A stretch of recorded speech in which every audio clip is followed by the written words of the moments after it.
When you see that notification, we about to go live. Hit this track and do you dance like you Karen Lacey. Run it back and turn Matthew to the house, baby.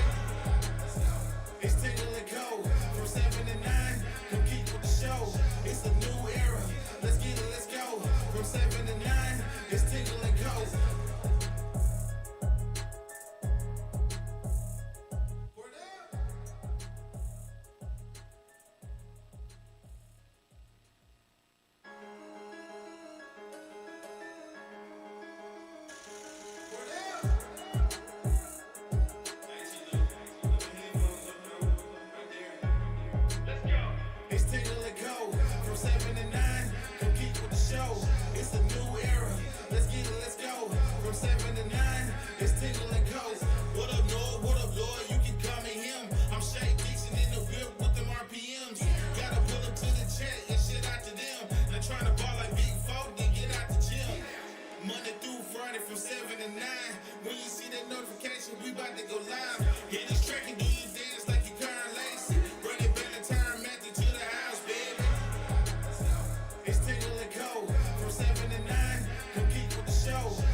Test, X. 1, 2, 3, 4, 5. A scapegoat. We're live. All right, welcome in here on this Wednesday morning. As Brian Burgess says, every Wednesday, what we got? Happy over the hump day. Here we go. Good morning to all of you. Great morning. Good job, Fonz. Way to fix it. There you go. Way to fix it, Fonz. Honestly, I kind of like the scapegoat better. I was about to say, I prefer your word much more. A scapegoat. Because, I mean, essentially, like, you're trying to escape your way out of it. Uh-huh. So, who are you? I'm going to blame it on you because you're my scapegoat. I want the goat to escape from college game day and come to LSU. That would be great. Plus 200. We appreciate everybody this morning, on this Wednesday morning, getting in here, starting your morning with us. It's Joker money. Every single day from 7 to 9 a.m. We appreciate you. Lloyd, good morning, sir. How are you? Excellent, sir. How are you? Oh, empty room. Where's Chrissy? It's just us. Chrissy takes one day off every week. He takes one day just to sleep in. And recharge the batteries? I guess so. Must be nice. It is. I tell you what. It would be nice. It would be very nice. I've been struggling in these cold mornings. It's been a little bit tougher to get out of bed. Oh, dude, I'm a whore for a blanket. I'm just I'd roll around and maybe make myself a nice hot chocolate. I just in the morning, like, I think like last week it was a great week. We were getting here like a good time. We were good. It's affected both of us. It got a little chilly, and then now we're not. Whoa, I'm not really getting here at 6:30 anymore. It's getting closer to 6:50. Tough to get out of bed. We appreciate everybody, and Lloyd, I do appreciate you for getting out of bed, making your way here this morning. I had to feed the cat. There you go. But yeah, go ahead, hit the like button, subscribe if you're not already subscribed. As we're going to talk about it all this morning, we've got Jacques Doucet at 8 a.m., I believe. Yes. This morning to join us and talk about some LSU football, huh? We're going to focus on just football today, huh?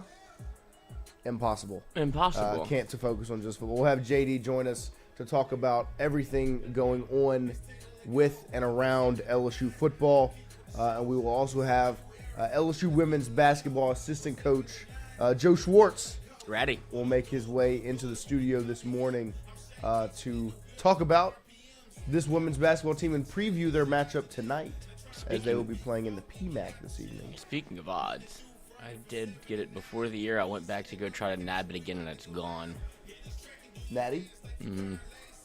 What'd you get it at before the season started? 21,200. There you go. I hope so. The LSU football one is not going to pan out. Nope, that one, I mean... And the total wins, I forgot that I did that. Oh, I did 8.5 too. Yeah. Wow. I went through I was like, that's a big L. I got it. So that's what I was like, I got to find some ways. You know how confident I was? Me too. I did it over 8.5? It's going to be a burden. I forgot that I bet. Yeah. The it over fucking 8.5 sucked to wow. go, like, because it was too much money. Yeah. I was actually confident. That's why I don't do big bets. Well, I mean, it's not dead. Well, no, it is dead. It's dead. Yeah, it's dead. Yeah, that's why I went and checked. The bowl game won't count. And we thought they were fools. Yeah, we were looking at 8.5. Like, what are we talking about? We're looking at 10 and 11 wins regular season. Yeah, man, rip that. Rip that ticket. Rip that ticket. That's. For I sure. wish I could like run away from it. Yeah. No. Well, I mean, it started early for me. I realized in about week 3 that my Burrow MVP Nuss got that one Heisman too. bet was gonna be. Got that one too. Because Burrow ends up getting injured out for the year, and then Nuss. Bad. So no Heisman and MVP there, and then but you know what I hedged it with, because this is before the season. Lamar Jackson MVP. Not gonna happen either. And then who did I put it? Heisman. I think it was Dante Moore from Oregon, which might. I guess he's still in the conversation. I don't know. Sure. I don't know who's in the. They have somehow made, like Joe Burrow is the last like real Heisman winner. Oh, Jaden. And Jaden Daniels. Just the LSU guys. I mean, Jaden Daniels was the best player in college football. No, I agree. No, I think Caleb Williams was the best player when he won. Now the one that like Bryce Young, it should have been Will Anderson. 1,000%. They won't do it. But they won't pull the trigger. They just go to a quarterback. Devontae Smith in 2020 was a good Heisman. He deserved it that year. I know it was an odd year, but yeah, I mean, he cooked everybody. Made Mac Jones look like a top 10 pick. Oh, Milk Jones. Oh, Milk Jones. We appreciate all of you. That's a whole milk man. Yes. Ain't no 2%. He's got a little like, not swag, but like a little FU to him. A little spoiled to that milk. Yeah, a little sizzle. A little chocolate scissor. My LSU football and Nuss Heisman is not going to pan out. No, it's no. not, Tom. I'm sorry. But we appreciate all of you getting in here. Obviously, like I said, Jacques I don't know what's Doucet, going on with the ticker. And Joe Schwartz at 8:30 this morning. If you didn't see it yesterday, talking about some betting odds, Nick Saban plus 200 to be LSU's next head football coach. My takeaway from that is they are trying to steal all of your money. Because what plus 200 looks like, Lloyd, when you see plus 200, what are you thinking? Oh, this might happen. Oh, he's literally the odds-on favorite. Right. And are we – look, full disclosure. Let's hear it. We don't know anything right now. No. We might. Later. There's whispers of things, but nobody knows anything right now. No. But, so, why not? I mean, hear what I'll ask you. And no, I'm going to, real quick, recalibrate this, because what even site is this? I don't know what the... Because that's the first question I ask whenever, because I've been sent these odds a couple of times, and it's like, where do you find... It's not like your typical FanDuel, Caesars. It's like these weird off-the-books websites that I don't know if you can, like, even gamble, actually. If you wanted to make that pick, you can't. Like, does anybody actually have a site where you can get odds on the... What is this? BetMGM? Like, can we get one of those? Give me like a real... But these are like where's odd... DraftKings at? These are like the reverse books. BetOnline.ag. Okay, yeah, that's real. You go ahead and try to make a bet with BetOnline.ag. I mean, I think it looks pretty real. Just make an account. See if you can. I'll stick to DraftKings. But, yeah, no, I mean, plus 200 obviously makes it look like he's going to be the head football coach. In my opinion, what it is just getting a lot of people to put money on that. And I don't foresee it. But the question I'll ask you, Lloyd, I know we have the emotional attachment to Nick. And like Roe said on Sunday when he was asked about it, because Roe gave a really good answer asking when he was asked about his former head football coach. The reason he got out of the game was because of the mess of it all, right? The NIL and the transfer portal and the fact that it really changed the way that he, like, away from the way Nick Saban ran a program, right? Right. He recruited out of high school based on, I mean, obviously, you know, there were some behind-the-scenes deals and such, but no NIL, like just throwing out all this cash. There was still the aspect of recruiting based on the fact that it's Nick Saban in Alabama. And that had started to wither away as teams started to have money. And then developing players over a time span, you know, and that also disappears with the transfer portal. So my question to you is, if he did come back, right, because LSU offered him this blank check contract, taking the Nick Saban emotion out of it, what would be your reaction be? To him coming out of retirement to take a job because the check is what it is. You know? I don't think the money matters, right? Like, obviously you have to be able to pay him a fair salary. Every time he's been a head coach, he's been the highest paid head coach in college football. So that would be the number, right? It's whatever. It was always, Jimmy Sexton always got him $1 more than whoever the highest paid head coach was. Wherever somebody negotiated, Nick Saban always negotiated after. And it was always like, oh, you got to restructure me because in my contract it says I have to be the highest paid head coach in college football. Right. So you probably do have to pay him that amount of money because if anybody's earned it. Of course. I wouldn't say Nick. But I don't think he's coming out of retirement for the money's sake. It could be, and I find it interesting, if the more it became kind of like a possibility, the more people try to talk themselves out of it. Right. Right. And I think that's the most interesting thing that happens with a Nick Saban that could, he's 74 years old? Yeah. Yeah. Yes. Yeah. And if you want him, it's not going to give him a 10-year deal. He's not going to be Joe Paterno. No. But if you got him, LSU is starving for, right now, not only credibility, but stability. Right. And Nick Saban brings you both of those things. If you're telling me that you don't think that you want Nick Saban for even a year, you're a fool. No, I'm with you. He's the greatest college football head coach of all time. He's already been to Louisiana. He's already done it here. He knows exactly what to do. It's not like he's lost his fastball. It's not like he doesn't understand NIL and the transfer. He just didn't want to deal with it. But when you come into a situation like LSU with Austin Thomas, with some of the guys he's already worked with the landscape of recruiting at LSU versus at Alabama, and if you want to go knock on Nick Saban's door as an 18-year-old and ask for more money, you're more than welcome to. Yeah. No, I'm all for the mindset of But to think that he can't do it is crazy. I'm all for the mindset of not thinking it's going to happen. Right. But I do want to make sure we all don't allow ourselves to get to the mindset of if it did happen or that it shouldn't happen. You know? Like that it should be, well, they shouldn't go get Nick because he won't. It's Nick Saban, right? He understands the dynamic.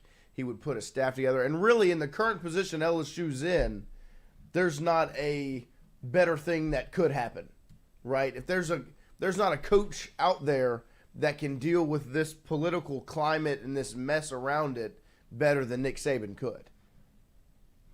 So it's okay to have the mindset that Nick is going to stay in retirement because I think that's the most likely outcome. But if Nick Saban wanted to come to LSU, you let him come to LSU. You don't take this mindset of, well, just he's the because old guy, you can can't get him adjust doesn't to the mean game. No. Don't talk yourself out of it. You can think he's not going to come. I understand that. I'm in the same boat. But don't talk yourself into thinking that Nick Saban shouldn't, like you shouldn't hire him. If Nick Saban wants the job, Nick Saban gets the job. Like, that's where I'm at. Like, it literally just comes down to a Nick Saban desire. Mm-hmm. If he wants it, he's got it. So he's the odds-on favorite. I personally don't think he's really the favorite to get the job, that he'll be the next LSU head football coach. But I want to make sure we don't talk ourselves into it's just not going to work if Nick Saban comes here, because why would it not? You know? You put the right staff around him. You've got a general manager like Austin Thomas. If he holds on to him, he's Nick fucking Saban. He's Nick Saban. It's just, I mean, it's like, yeah. Like, let's not overthink this here, because I have seen the rhetoric out there of, do you really want him if you can get him? Like, yes. Yeah. It literally only comes down to if you can get him, right? Like that's it. And then once it becomes one of these conversations with betting odds, like, but should you? It's like, yeah, you should. Yeah, don't. Like, and the reason I don't put too much credence into these things is because look who's third on the list. Yeah, I mean, Joe Brady's third. We know. I mean, Dan Lanning is fifth. He's not. James Franklin. There's a good chance that none of these people coach at LSU. I'm looking at this list. There's only one that I think is likely, and it's Lane Kiffin. That's the only one on this list that I think potentially could be LSU. Even with when you take the ticker, I didn't change it. Like, Dillingham to me stays at Arizona State. Jimbo Fisher, because remember, he lives next to his sister. He said, you hear that in the press conference? He goes, why would I leave? I mean, my next door neighbor's my sister. Oh, she wants to coach at Alabama? No. Kenny Dillingham and Arizona State. Oh, I thought Jimbo said that. No. That was just a shot. Jimbo would take whatever job gets offered to him. Shit. If it's in the conference. But look, Jimbo would be that's a name up there because Scott doesn't work here anymore. Yeah, he's gone. But that would be Old Faithful. But on the Nick Saban front, I don't think he's coming. You go watch that video of him bundled up in that blanket, getting that cake, right? Just grabbing at it like a piece. Give me the cake. The man was sleeping and he's waking up to cake. What? I wouldn't want to do that either. Did you see the smile that video put on Rohan's face when he saw it? He's like, that's exactly what you want for your coach. He's like, you want him to retire, put him to bed, sit in the chair with his feet up, getting the cake handed to him. I was like, no, you're right. But he could. I mean, the man's got some vitriol to him. I mean, there's still and that's the thing. Like, there is probably still that inkling or that fire in the back of his head of, like, I mean, what? Why can't it be Mother University for him, too? So, look, I mean... Do you think that there's a small part of it? I do, because I do believe this. There's a small part of his brain that is like, I could... He can't turn it off. Not only that, but this certain school is like a really... Well, no, I mean, I do think that because he still talks about LSU in a weird way. There's a part of him and in his mind... I did him dirty.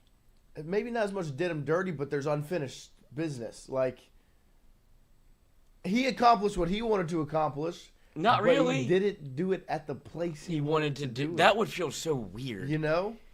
And that's not a diss to Alabama because he does love Alabama. Like, I mean, he spent almost 20 years of his life there. Of course he loves the place. He loves to get out on his boat on a Saturday No, he doesn't. Because he talked about it at that, was it the pivot? Or, yeah, it was on the pivot where he said, I leave. And before I leave, I'm on Skip Bertman's deck talking to Jimmy Sexton.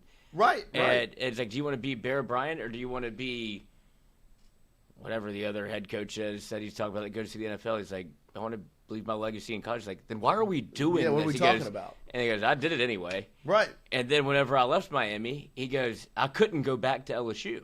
Like, that's the first thing he says. That's the first school he references. He would have. He couldn't. Right. And so that makes me think he tried.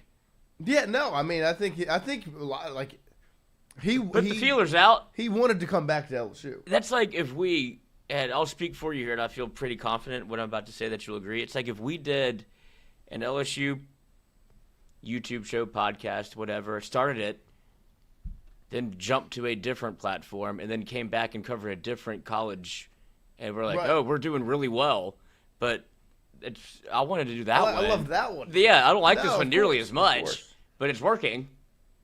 Like, that's how it feels to me that he thinks about it. It's like, I love LSU. Right. And he loves coaching college football. And so, like, I think, but I just, at the same time, he's enjoying life outside of football more than I anticipated. I was nervous about what Nick Saban was going to look like once the coaching aspect was gone. You know, like, I mean, he's been doing that forever. That's who he is. And he is, I mean, if you could just watch him on game day, he's loving it. So, we'll see the way it goes. That list it's an entertaining list because I genuinely, like, don't know if anyone on that list is LSU's next head football coach. Yeah. Like, Kiffin is the only one to me. And now you got to battle with the New York Giants for Lane Kiffin. Were you surprised they fired Daboll? I mean, no. But I guess not. I mean, the NFL coaches get fired like that. Yeah. And they're just gone. And now they're, like, literally the first tweet I saw after he got fired was, watch out for Lane Kiffin to the New York Giants. Like, his name has come up around every single job opening that's happened. Every job that opens, even jobs that Tennessee's calling for Lane Kiffin, and their head coach is still there. And they just went to the college football playoff last year. What are you doing? What are we doing? I'll take Lane Kiffin. So, but it is like, I don't think he'd go back. I don't know. I don't know what Lane's going to do. But you know who's having a field day with all of this is Sexton. Oh my gosh, yeah. I mean, he's just. He'll go to the Giants. He'll go to the Dolphins. He'll go to Tennessee. He's just having fun. He'll stay at Ole Miss. He'll go to LSU. Florida. Auburn. Why not? Arkansas. Penn State. I'll try it. Anybody will take him. It's like there's really one school that needs him. Right. No, there is. And this is the thing about where LSU is right now. Is you need somebody when you hire this head football coach is becoming like as big of a deal as it was, right? It's an LSU head football coach. It's a massive deal, especially in Louisiana. It's only like grown in importance as things around the program and the school have been mismanaged, right? Everything that we've spoken about over the last 2.5 weeks, they said this, and then they backtracked on this, and this guy's interim, never mind, he's not interim. Brian Kelly's fired, wait, he's not fired. Is he fired? I don't know. All of that doesn't matter if you do a good job hiring your next football coach. If you don't hire the right guy as the next football coach, all of that looks even worse. Like you would say you call this a sickness that you've been dealing with for the last 2 weeks and who knows how much longer. You've got the magic medicine is a new head football coach that's a great hire. So really, all of these things we've talked about, including this mess now, where Brian Kelly and LSU are at odds over his buyout, and they're taking legal action to get the entirety of the $54 million. I'll read you some of the lawsuit against LSU that stated that LSU offered him $25 to $30 million payment instead of the $53 million buyout with offset. He didn't accept what was open to more offers. Then LSU said they didn't actually fire him, but could for cause. So here are some of from the legal documents that I will read when it loads in just a second. Because this whole situation, here it says, in the same meeting on October 26th, Mr. Woodward informed Coach Kelly that LSU wished to enter negotiations to replace the liquidated damages payments specified in the agreement with one or more accelerated payments of a mutually agreeable amount that would not be subject to offset, and offered a lump sum payment of $25 million. And the elimination of the agreement's provisions pertaining to mitigation and offset of the liquidated damages set forth in Schedule A, Section 3B. Later that day, in a call with Ms. Cromer and Matt Laborde, LSU increased its offer to 2 installments, representing a total payment of $30 million, and again, including elimination of the mitigation and offset provisions of the agreement. I'll tell you what, I love legal jargon. It doesn't even feel like I'm speaking English. I wasn't even listening to you, dude. On November 5th, 2025, Coach Kelly requested that LSU confirm in writing by November 10th, 2025, that LSU would honor its contractual obligations to pay Coach Kelly the liquidated damages provided for under the agreement. Coach Kelly also reiterated that he had rejected LSU settlement offers, but stated he remained open to any additional offers that LSU would like to make to amend its liquidated damages payment obligations by accelerating payments and or eliminating the mitigation and offset provisions of the agreement. Coach Kelly informed LSU that absent any such agreement, he intends to enforce the current terms of Section 11B1 and Schedule A of the agreement. And then it says, on November 10th, 2025, at the request of LSU, LSU's representatives had a call with Coach Kelly's representatives, where LSU took the position that Coach Kelly had not been formally terminated and informed Coach Kelly's representatives for the very first time that LSU believed grounds for termination for cause existed. LSU also informed Coach Kelly's representatives that it did not believe that then athletic directors Woodward had the authority to terminate Coach Kelly and or make settlement offers to him. Coach Kelly's representatives informed LSU that Coach Kelly has disagreed with each of LSU's new positions, including the idea that somehow he had not been terminated, 2, that the then athletic director Woodward was not acting with authority in a meeting attended by several LSU athletic officials, including the current AD, Verge Osbury, and 3, that there were grounds for termination with cause, or that LSU could manufacture any such grounds after his termination, thus necessitating this action. Lord have mercy. I tell you what, I cannot stand reading legal documents and all of the provisions and mitigations and agreements and scheduled and all of those things. But saying all that to say, that sounds like a mess. We talked to Wilson about it yesterday. If you didn't hear that, go check it back out. I posted it as a standalone video where Wilson Alexander, the advocate, who did a really great write-up on all of this, kind of broke down what was going on, because it's messy. You look at it right now, and LSU is essentially saying that Kelly was not formally fired, and so essentially Kelly can just go full Undertaker, rise from the dead, and walk onto the field with a whistle tomorrow or today. I would. Like, Saturday night, he could just walk out of the tunnel with that stupid little shirt on with the little patch and his whistle on, and his visor and his play sheet. Just full Undertaker if he hasn't been formally terminated, And Wilson said yesterday that, he was fired because he was. So they're saying he wasn't formally terminated because Scott Woodward didn't have the powers or the authority to do so. And then followed that up with saying that Scott Woodward also didn't have the power and authority to make any such settlements or agreements or discuss anything of that sort. Because I've seen the last thing that I read on it was that Scott Woodward can't make a decision of this magnitude if it's over a certain dollar amount. It has to go to the Board of Supervisors, which then that makes has sense. to approve the hiring or firing, which does make sense, right? Yes. So they're painting Scott Woodward into it. He is taking a dive. Yes. They're painting him as he is the scapegoat. A scapegoat. Per Fonz. Right. It really is. And if he's cool with it, I'm cool with it. But that is literally what this is their LSU is kind of trapped in a corner here.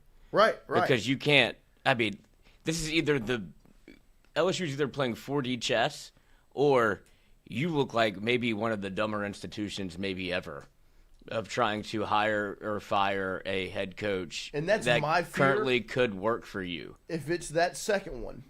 But it doesn't. The court of public opinion has already played out. Right. And if it is that second one.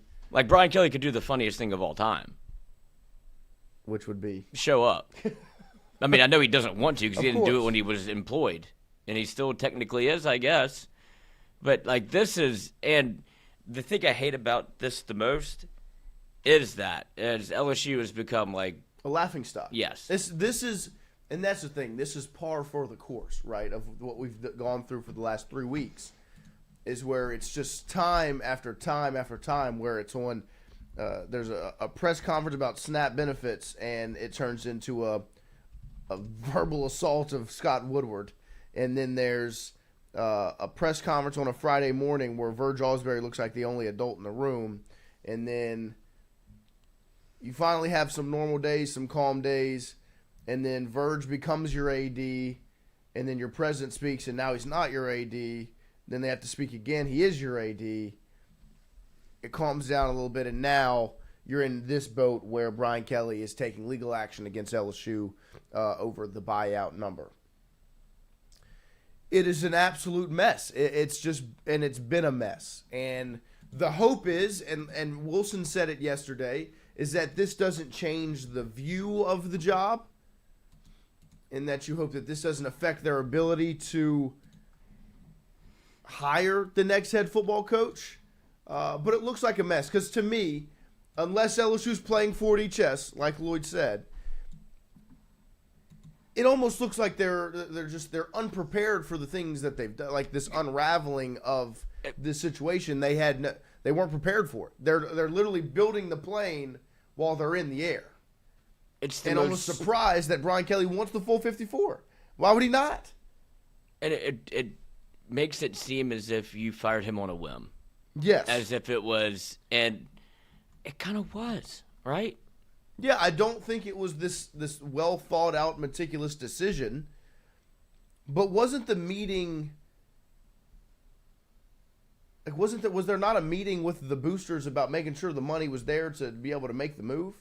Because at this point right now where LSU's at, just pay the money. Right, just pay the money. Like no, at this point, no, hell no, fuck that. Yeah, of course. No, pay the money.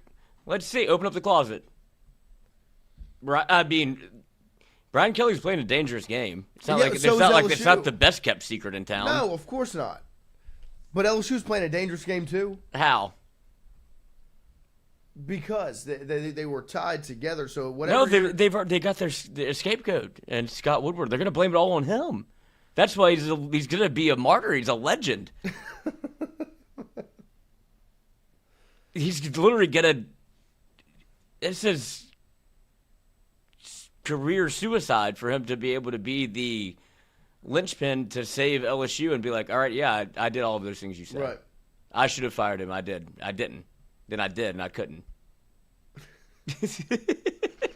It's like a movie. That was actually my fault. Oh my god! I didn't have the authority to fire him, so I couldn't. Right. Now you can use that to your advantage, right? Like, I would have, but I don't have the authority to fire him. Right.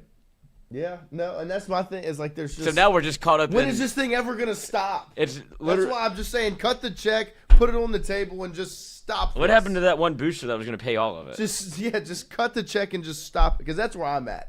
Because I get where you're at. Like, that you can let this thing play out. I would love to. Well, like, for me, like, if it plays out, then But it could go this way, and then it turns into this, and then when will it ever end? And the national narrative around it is, it's fun to poke fun at, correct? Like if you're not really tied to the program or actually know how all of these dealings are going on, it's like LSU looks like a mess, and it does from outsider perspective for sure. An insider perspective. But to think, but to think that like, okay, what LSU was trying to do, it does scream like broke bitch, but that's okay. It's all we right. can get over that. But to think that like another head coach would look at this and go, "Oh, they're not going to pay me my full buyout," and like, well, if you broke they're acting like there's no clauses in contracts that like if you were doing this, then you don't get paid. Right. Like there's a reason that those are in there, and so I don't think another coach would look at that and go, "Oh, they'd actually pursue if I didn't do my job." Right. Well, but also like when he was fired technically after the A&M game. When he was fired, what was your thought? What were they firing him for? We got this thing hemmed up where we need it to be, and this won't be a $54 million buyout. You had to think that conversation went on in the room. You had to. Unless it was just like, that was a party that I missed. Right. Because it seems like it was Wolf of Wall Street. But I'm saying, like, even from the public standpoint, like, they looked at the Brian Kelly firing as he was fired because that is for cause. Was it Michael Scott? Because I hate him. Right. It really was. You embarrassed the university. That's cause enough. But it's not. Right. But obviously they felt like they had something right. that they could lean on and say. And that's where it is right now, where, like, you're in the spot where you're waiting for LSU's response. It's become very public right now due to Kelly's side. Kelly has formed like his team has put together this lawsuit, and it's LSU has not responded. And so that's the next, I guess, domino to fall is to hear what LSU has to say in response to it. Their mindset, where they're at, and I guess we'll just find out. Look, literally, that was just the first clip on Twitter. Oh, you can hear me. I have cause I hate him. Which isn't real cause, but I get it. Well, we shall see. I am in the camp of cut the check and get it over with. Just stop this, please. Stop this madness. Just cut the check. You fired the man. Just give him the money. Just get it over with. It's so funny because Fletcher Mackel talked to some New Orleans attorneys and put it out. Obviously, New Orleans-based, and a New Orleans contingency that follows him. People are like, I just don't care about this. And it's like, this is all I care about. Right. I mean, I guess if you're a Saints fan, it's like, you should find pivot. But here is the clip of him talking to Larry Santola, a New Orleans attorney, about the Brian Kelly and LSU situation.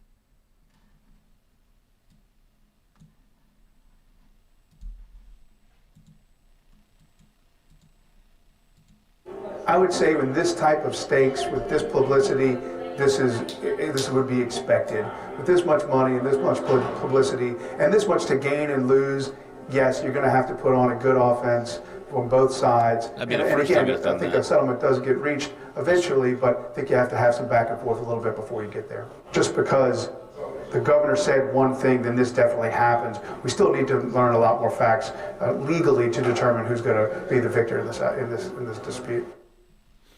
Well, there's nothing a lawyer loves more than time the clock. Yeah.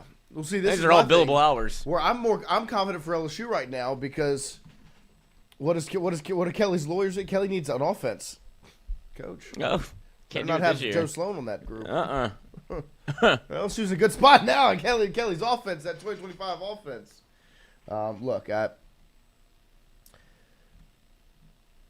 That's my biggest fear with this whole thing is the time.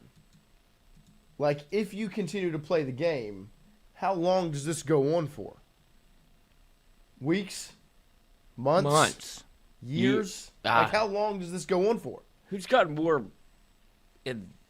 I guess if you're Brian Kelly, you're going up against an institution of drowned you in legalese. Like, that's how these things usually pan out. It's just paperwork. But Brian Kelly has plenty of money to be able to fight it if he wants. But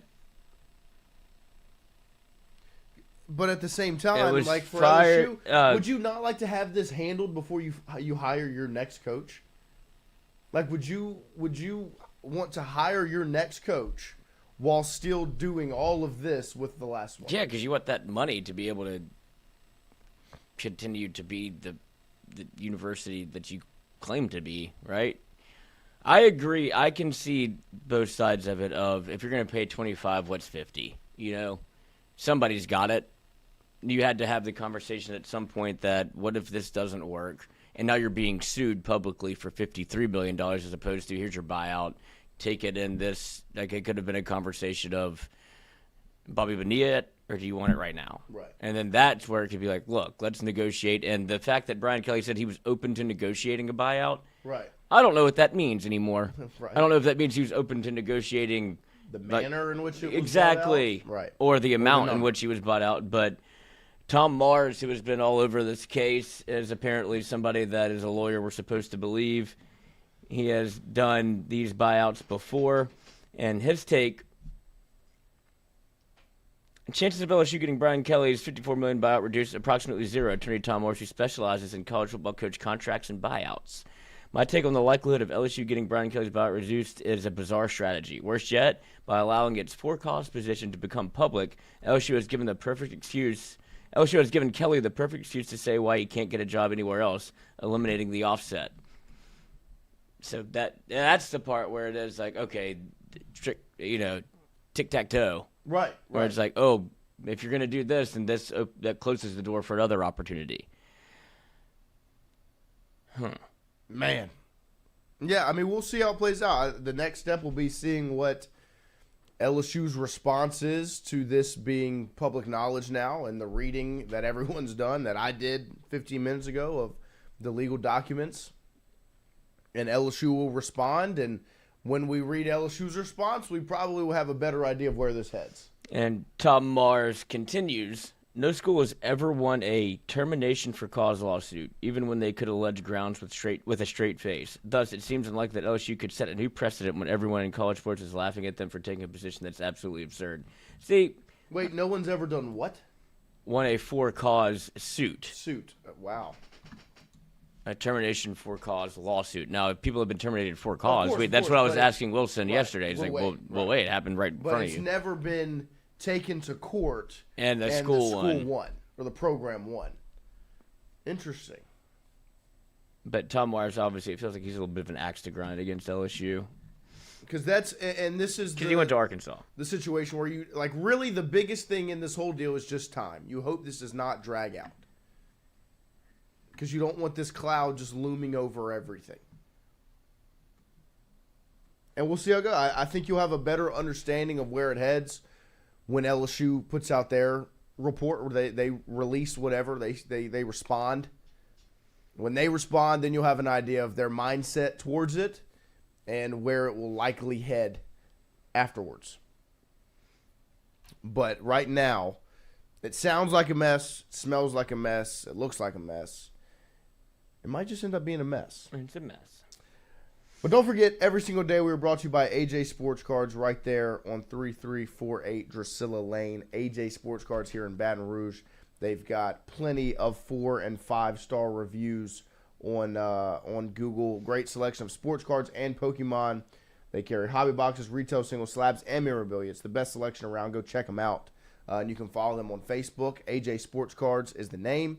Or at AJ Sports Cards 225BR on Instagram.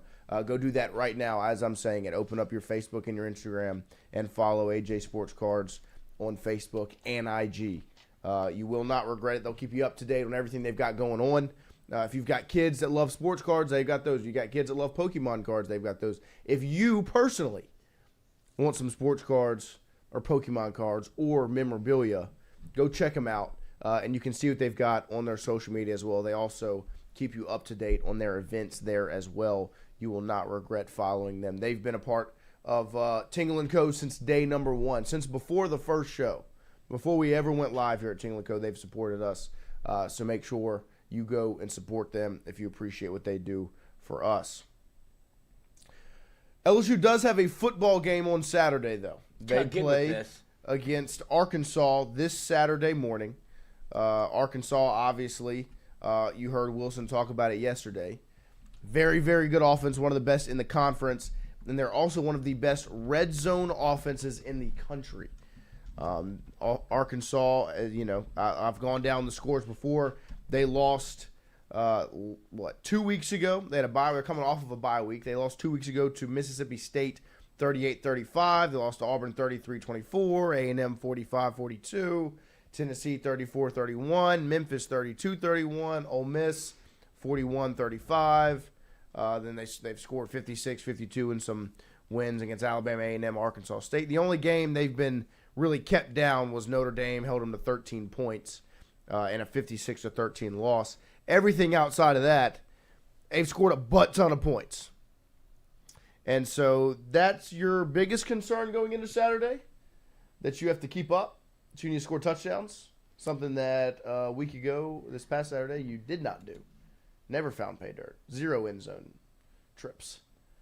Yeah, I mean, no, it's not even keeping up. It's just the fact that you can't even run the race.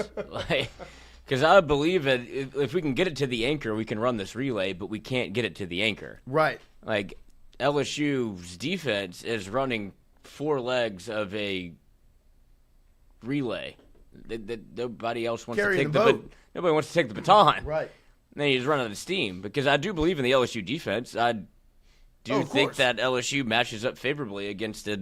Arkansas's offense is good, sure. LSU's defense has been extremely good against even good offenses. But at some point, you do have to score. Right. It can't be 20-9 again. No, you have to. LSU's defense has done the job for the most part. Well, they put you in position to win games.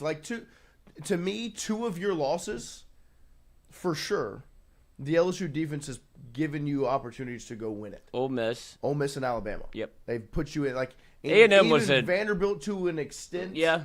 You can have the conversation, but I do think Vandy. You have to lose at some point. Vandy put drive against Ole Miss and Alabama. The defense put the offense in positions to find success, and they did not. And so I don't have a fear of Arkansas just running up the tab on LSU in Tiger Stadium and the defense not be able to stop it, because I do think the defense can handle their business. But if you put them on the field time and time again and your offense doesn't do anything like that, it's once again you're in a tough spot where it falls on your offense every single week. And right now, why would you have confidence for the offense to do it? Because on top of that, the Arkansas defense is bad in the same way your offense is bad. So you should be able to score points against this defense. I put it out on Twitter yesterday because this was the some of the numbers on it. Glenn West put it out. The Arkansas defense hasn't held an opposing offense under 30 points since September 13th. Oh, LSU's offense has yet to score more than 25 against a Power 4 team. It is the stoppable force, the LSU offense, the stoppable force versus the movable object. Not the unstoppable force versus the immovable object. It's an offense that you can stop and a defense that you can move. And so one side is going to have to give.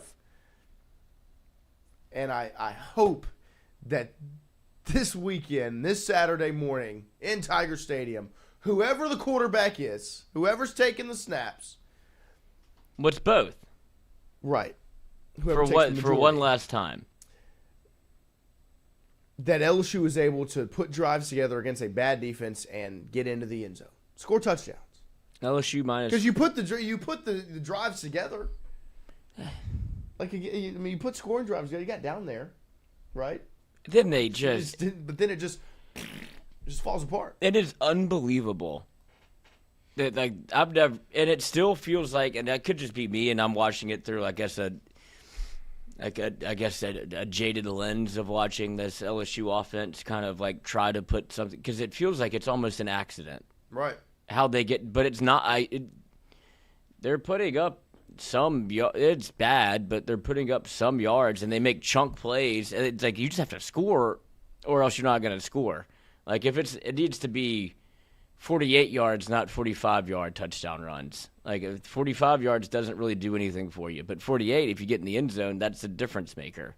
LSU could get down there. They just don't get in the end zone. But the timeouts, the lack delay a game, it's almost sacks, the play calling, every issue that, and this is why the lack of institutional control. This is why the red zone scoring has been a problem. Every problem that LSU has goes from 2D to 3D to 4D when you get in the red zone. Like, every problem is a bigger deal when you get into that concise part of the field. The fact that you can't block anybody shows up more there than anywhere else. The fact that you can't run shows up there more than anywhere else. Your bad play calling and play sequencing shows up there more than anywhere else. Your ability to get play calls in shows up there more than anywhere else. So something's got to give, because at the same time, Arkansas's defense is bad. Now, their offense goes out there, scores a lot of points. They're still 2-7 or whatever they are. And that's because they can't stop anybody. And LSU can't score on anybody. So we've got quite the matchup in front of us Saturday morning. Huh? Because at this point, you're just playing for respect. And that's what Brendan Hollingsworth says. Or, no, Seafield, excuse me. But they're kind of saying the same thing. Like, we've had this debate about how you play Nuss, or it has to be Van Buren. It's like, in all honesty, it really should just be, if you look at it just on the... Just close it out. Nuss close it out. Nuss just finish. Right, but... Because the season is this right here. It's done. And Van Buren wants to keep his red shirt. Of course. And I'm sure he wants to play. But if he's going to play at LSU in the foreseeable future, you'd want him to be redshirted as well. Right. So it benefits both parties, because I think people kind of, and even we got caught up in it a little bit, into the Alabama game, like, he has to play. Well, you get because you were still in the game. Right, of course. And so you're like, this makes sense because you can still have an opportunity to win the football game. Now, with 4 losses. 5-4. Unbelievable. Disgusting. You were 4-0. And I'd say you're 1-4 in your last 5 games. It doesn't feel like. Yeah, it does. It does. This fucking sucks so bad, dude. It does. I don't like being a loser. It's not even up to me. So, but looking at this Saturday, really isn't. We can't find a W anywhere. No W's in the chat. No W's in the chat. L's in the chat. Oh. So, we'll see what it looks like on Saturday. We'll talk about that and more. Can't even fire a guy right. We'll talk about that. Can't even hire a guy right. This morning. People want this job. They should. They should. Jacques Doucet joins us in about 4 minutes. 8 a.m. this morning to talk about LSU football, everything that's going on in and around it. And we'll probably talk about this Saturday a little bit as well. We'll continue to break down LSU Arkansas as the week rolls on. Because after JD joins us, we'll have Joe Schwartz in studio to talk some LSU women's basketball. There's some positivity. There's some dubs. There's some W's. You can get some W's from LSU women's basketball. So we'll take a quick break here, and we'll come right back. Set up Jacques Doucet, the sports director from WAFB 9, right after this. Oh, breaking news. That's not how you spell his name. Yeah. Does everyone on Tiger Droppings know donors? Yeah. Everyone on Tiger Droppings knows donors. Or is everyone saying they're donors? I know. Great world. Are you confused with LA and LA? I'm going to leave the Los Angeles Rams to come coach at LSU. Everyone knows donors. Everybody does. Everybody's got a booster. Yeah. It seems like this buyout should be easy. We all know boosters. God damn it. Wardos was created in honor of Alan Ward Granning III, fondly known by family and friends as Wardo. In 2019, the oldest brother of the tribe passed away unexpectedly.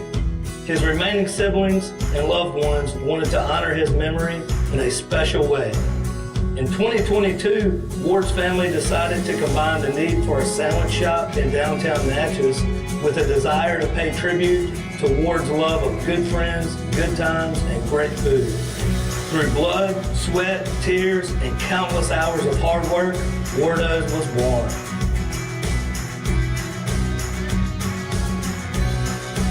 So go visit Wardo's today at 309 North Broadway Street in Natchez, where the po' boys are so good, you'll swear you're in Cajun country.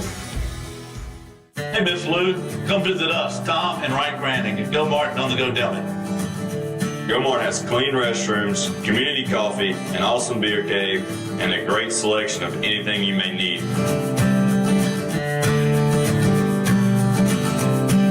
Located at the corner of Highland Boulevard and Highway 61 South in Natchez.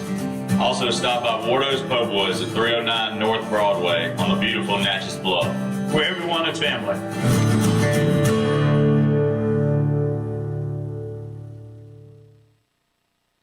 When it comes to your home, the roof over your head matters. At CAS Roofing, we don't just install shingles, we build peace of mind. With years of experience and a commitment to craftsmanship, our team shows up on time, gets the job done right, and treats every project like it's our own home. Whether it's repair, a replacement, or storm damage that caught you off guard, CAS Roofing is ready. We're local, we're dependable, and we stand behind every nail, every shingle, and every promise we make. Because at the end of the day, it's not just about roofing, it's about protecting what matters most. CAS Roofing, built on trust, backed by quality.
All right, welcome back here as we open up hour number 2 on this Wednesday morning of Arkansas week, because that's what the focus is. It's football, nothing else. Nothing else going on around LSU. We are joined by the sports director over at WAFB. Our friend Jacques Doucet joins us live here this morning. JD, good morning. Thank you for joining us.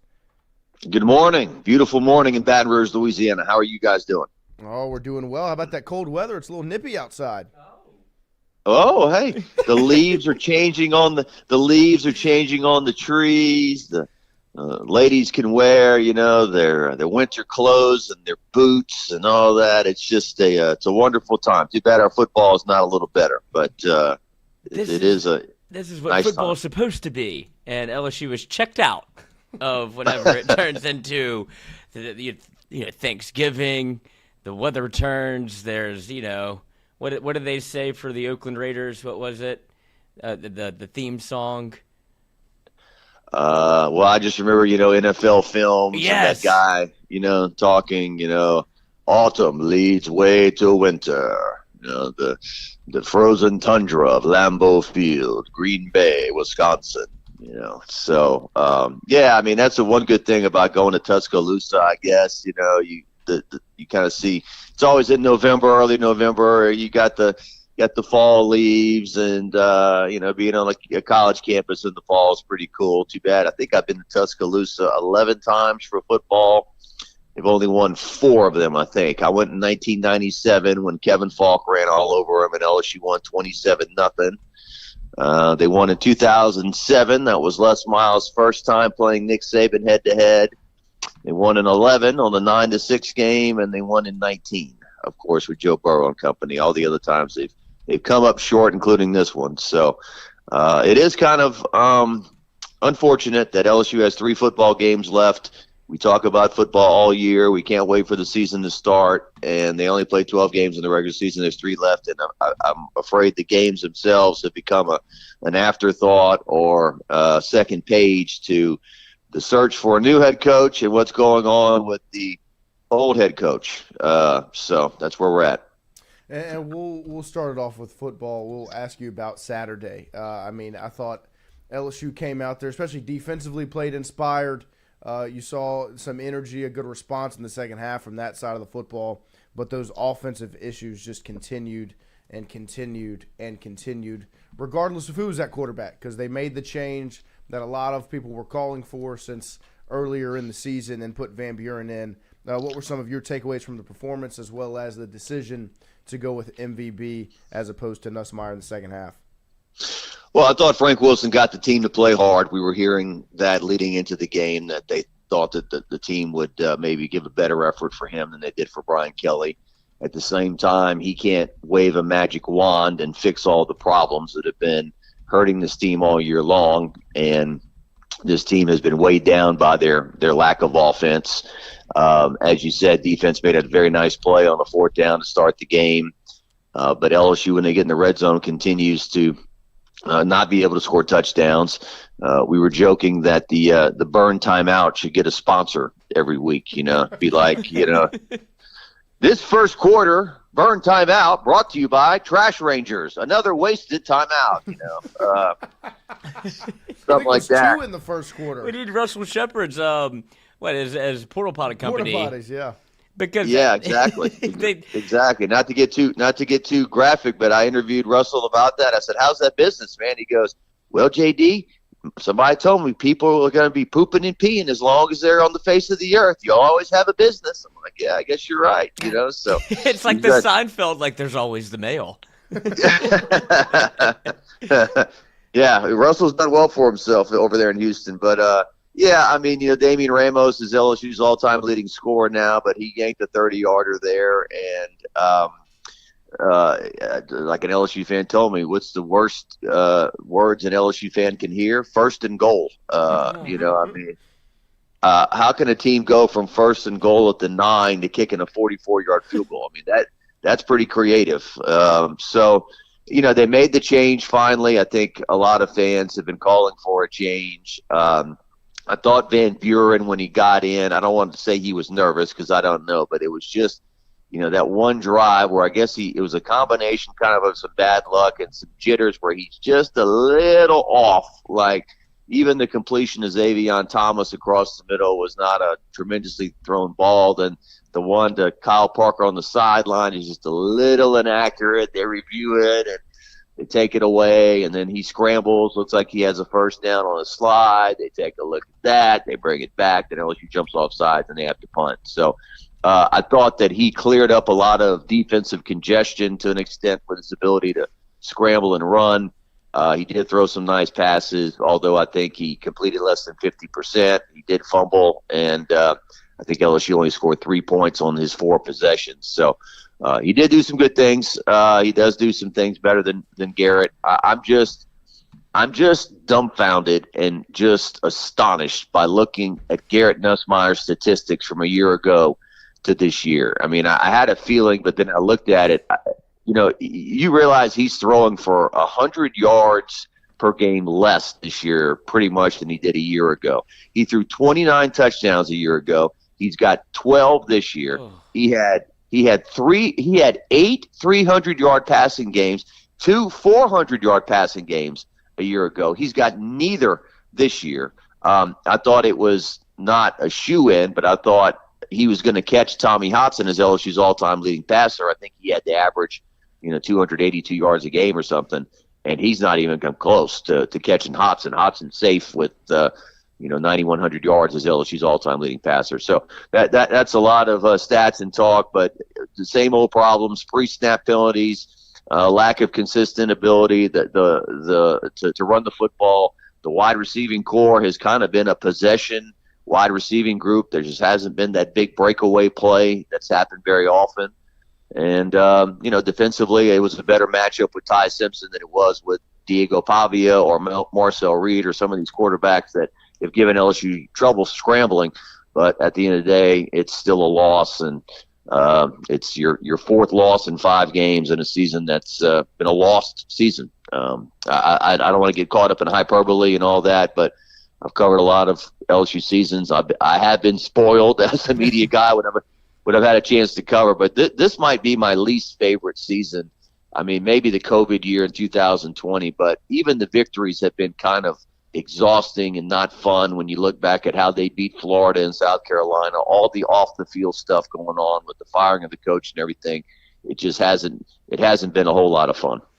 And that's what I was going to get at with you, because you've obviously covered LSU for quite some time, and you've seen every season that you could possibly see, and every LSU does not lack for surprises. But do you think that there's ever been an LSU season like this with the expectation? Obviously, the eras have changed when you have NIL, transfer portal.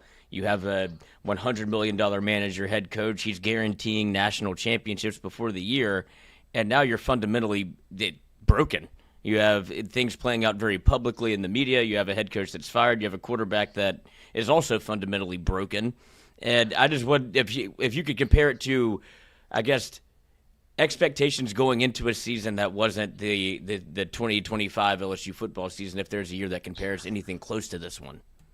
Yeah, Lloyd, I don't know of anything that compares. Like, as a kid in 1986, Bill Arnsparger was the head coach. He went to go visit with Florida in the middle of fall camp. He eventually left LSU at the end of the year to take the AD job there, and the athletic director at the time, Bob Broadhead, was fired in the middle of the season. Now, that was the whole crazy days at LSU. For people who lived through that, they tell me that is tame and nothing compared to what's happened this year. There have certainly been seasons where, like in 1989, LSU was a preseason top 10 team. They went 4-7. 1998, Kevin Falk's senior year, they were preseason top 10. I think they went 4-7. So there have been years in the past where the expectations were high and they didn't do well. But nothing like the combination of major events that has taken place from, I told people all the time that would come up to me, they're going to fire Brian Kelly. No way. They owe, the buyout's too much. They certainly wouldn't do it in the middle of the year. Well, that happened.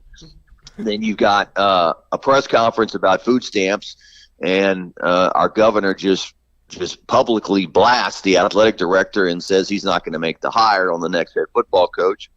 The athletic director, whose track record, is not all that bad at LSU, is just abruptly fired in the middle of the football season.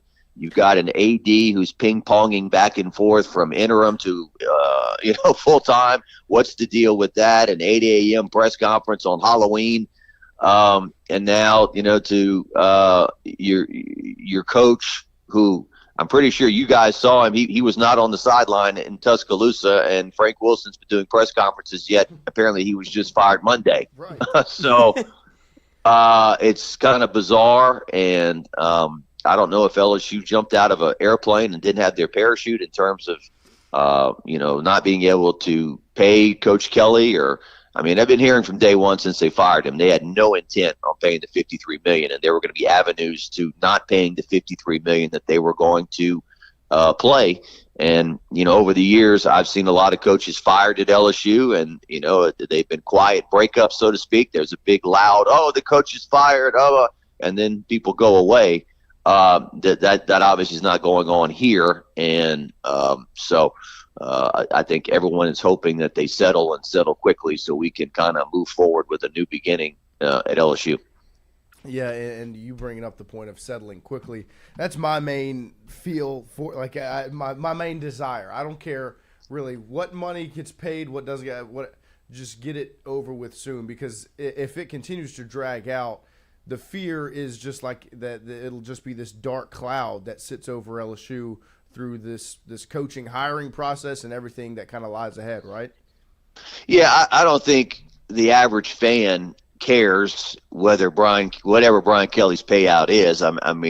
They know that it's not like, well, the buyout went for this, so we're going to charge you even more on your season tickets next year or whatever. Anyway. Yeah, the season tickets have already gone up, so and I think that's what some people thought was disingenuous about the whole, talking about taxpayers paying for the buyouts. I mean, it's not like you go to the grocery store and they throw, 4% tax to pay off for the LSU football coach or the gas station or whatever, I would gladly do that.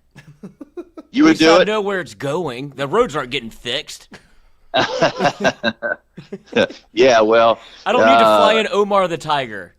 I need to fire Brian Kelly. First world problems, guys, but they need to fix Ben-Hur off of River Road, close to where I live. It's been out for what's the old lady in the Titanic? It's been 84 years. I've been hurt before. Like.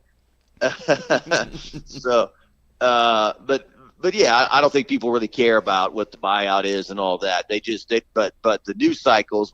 I sat down. We were in the office yesterday, and they ran a big segment with Peter Burns talking about this food fight with Brian Kelly and LSU and how that would affect hiring the next head coach and all of that. So I it's just the whole. It's kind of like, you remember when for whatever reason at the end of 2015, LSU decided to leak to the media that Les Miles was on the hot seat and he might get fired.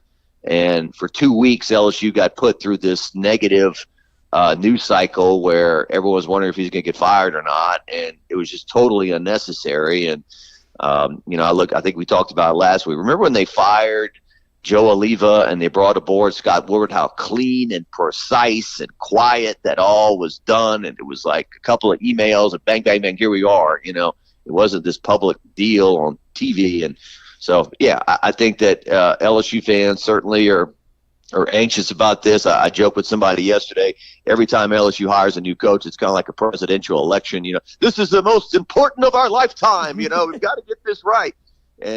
But I do think LSU's at a crossroads again, and they need to find the right guy and need to move forward and get LSU back to where they need to be, because they clearly missed on the last guy. And I don't want to pile on. I enjoyed covering Brian Kelly. I thought he treated us pretty well. But, I'm thinking about coaches in my lifetime. I really think that Brian Kelly is going to be less revered and less positively remembered than a lot of coaches at LSU who won less games than him, just for this going on and his lack of interaction with fans, his lack of interest in Louisiana, the lack of human relationships that were developed. I just wonder how he's going to be remembered in LSU's history. I'm having a hard time, thinking of him standing on the field one day, getting introduced, waving at the crowd, and getting a lot of cheers. I just doesn't feel like it right now, but we'll see.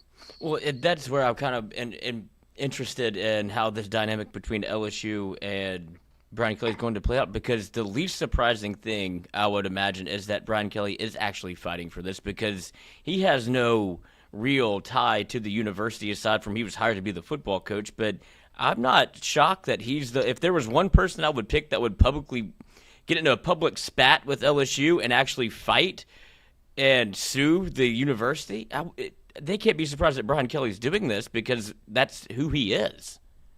Yeah.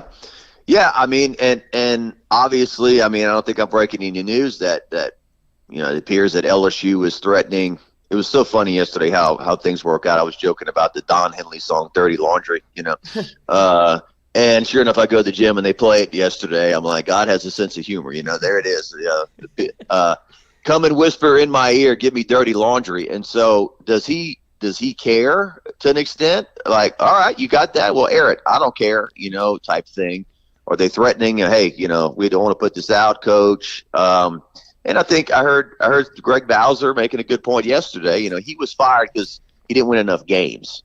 He wasn't fired because of X, Y, and Z that they've got on the file, and observing him in the last 3.5 years and some things he's done away from football. So I think that's going to be very interesting how they try to execute that and how they try to bring this number down, because obviously I think that the number right off that you would hear on Sunday when they fired him was we cut him in half, 27 million, 28 million. That's what we're going to do, and so we'll see about all that. But these are not things that gravitate Lloyd or Noah or Jacques. The reasons why we got into LSU footballs because it made us feel good, and we enjoyed, like in my case, the earthquake game in '88, Hodgson throwing the pass to Fuller, or going to the Bring Back the Magic game in 1995 when Troy Twilley intercepts the pass to end the game, or Kevin Falk on the front cover of Sports Illustrated, LSU beats Florida in Tiger Stadium 1997, tears down the goalpost.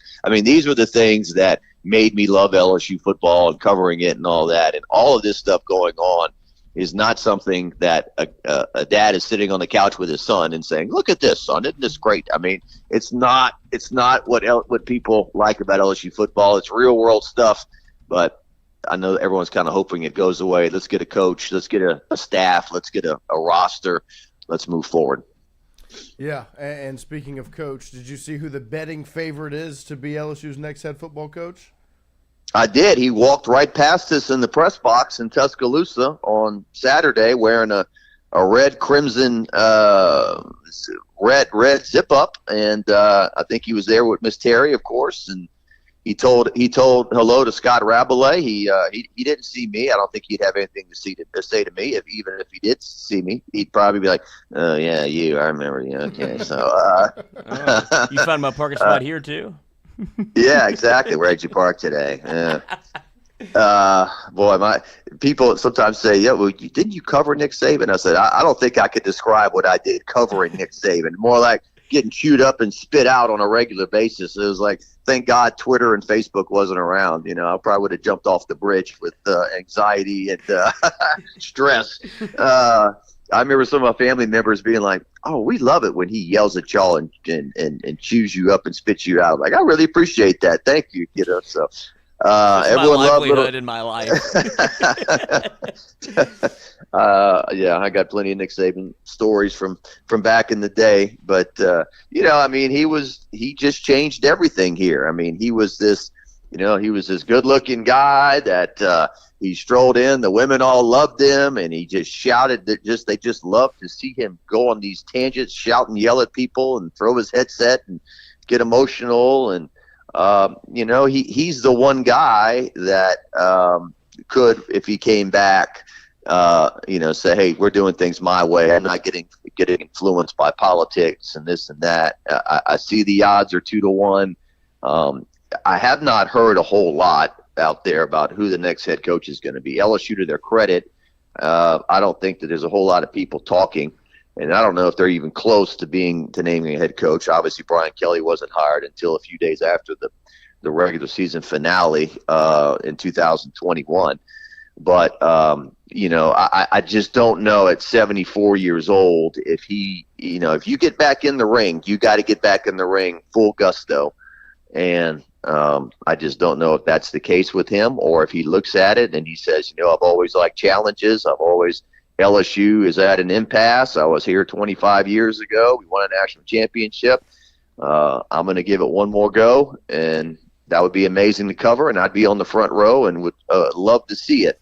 It feels like it's not realistic, but here's something I thought of. When you guys were working with Jordy and Kim Mulkey came on the show, and Jordy said, "Hey, would you ever come back to LSU?" And she said, "Oh, well, I don't know. I don't think so. Timing is everything." I mean, I had people texting me, there is a 0.005 chance Kim Mulkey leaves Baylor to come to LSU. Never going to happen, and it did. And this kind of feels a little similar to that. I know it's a much, much bigger thing, a football coach at LSU to a women's basketball coach, but it is a lesson in never say never. And so it feels like it's too good to be true, maybe. It feels like maybe an Eli Drinkwitz or a John Summerall or somebody like that might be more realistic. That Kiffin is a pretty big white whale, too, that LSU might be chasing in terms of the guy to get. But it is funny how these things play out later on when you look back. I mean, Tom Herman was just, oh, my God, you had to have Tom Herman, this genius. And I think he got fired from Florida Atlantic last year after 2 seasons, and he's out of football at the moment, if I'm not mistaken. But, Kiffin has proven he's got some stability now at Ole Miss, and I don't care if he gets on Twitter and makes fun of people and has some fun, and it is a little juvenile, if you want to say that. But, yeah, that's a lot of rambling. But, yeah, it is very interesting that Saban is at the top of the list, not just like mentioned. He's at the very top. But these lists too, though, it's got Joe Brady pretty high, and Joe Brady spent 1 year in college football, right, if I'm not mistaken, and he doesn't want to coach college football. Everything you hear, he wants to coach football. He wants to go in a building and draw up plays, and he's not interested in fundraising and recruiting and all those things. Everything you hear anyway. So Joe Brady's always been a fascinating topic. I never want to shortchange him for anything he ever did at LSU, and obviously he played a major role in LSU's success. But it's funny, there's a group of people that are like 35 and under who they're the ones that wear like the plain neck T-shirts and the STDDB T-shirts and all that they just think Joe Brady invented football. They just think that. Why would they not hire him to be the head coach at LSU? And it's just I don't think he's interested, and he's up 3-1 odds or something, right? He's like second or third on the list. I mean, if he wasn't interested in 2020, I don't think he would be interested in the new age 2025 college football. He's got a pretty sweet gig, JD. Yeah, I think he wants to coach exactly pro football. What he wants to do. Yeah, I mean, he's just he's going to go down as one of the most interesting people in LSU history. That he came in for 1 year. I remember when they asked Sean Payton about him, and Sean Payton is like, well, he's a guy that we would talk to occasionally for a blah blah blah. I mean, it was almost sounded like he was a guy that was getting coffee for the Saints, And then I think when they hired him, he was 28, maybe 27, 28. But then he brought along the offense, and Insminger called the plays. I think outside of the Brady called third down plays or something like that. But I mean, I don't want to shortchange the guy. He's obviously had a great career. But then sometimes I wonder, Lloyd, if you had Joe Burrow, Jamar Chase, Justin Jefferson, Clyde Edwards-Helaire, you might score some touchdown calling plays too. It wasn't the most difficult job in the world, but it was nice to see. It is funny when you mentioned like the Joe Brady era, I guess, if you want to call it that, if he's long enough to be one. It was just such the transition, right, from what LSU football had always been to what it became, this flash in the pan, as it were, in 2019. And I think there's like one person you can point to that was never here that was there, and it's like, oh, he did it. And so everybody now it's almost folklore. Well, and look, once again, I don't want to shortchange him. Me either. He did a great. I just sometimes it's overblown. It's just a little too much sometimes. And but look, in 2018 they played Alabama in Tiger Stadium. They didn't score a single point. They were shut out 29-0. The next year they go on the road with the same personnel basically, and what they score was it 48 points, 45 against Alabama in Tuscaloosa the next year, and they could have scored more. So kudos to everybody who was part of that and that dream team season that we'll all never forget. And we've been chasing that year ever since. I don't think we'll ever see anything like it ever again, but hopefully LSU's back. We'll win another national championship, in the next 5 years or so. It doesn't seem like they're going down that path. But with that in mind, that's my last quote for you. Would you take a 3 years, if that, of Nick Saban, 4 years, maybe 3? Or would you sacrifice that to have maybe 10 years of Lane Kiffin if that became the decision-making process? Oh, wow. That's a hell of a question, Lloyd. I know Nick doesn't like to deal in hypotheticals.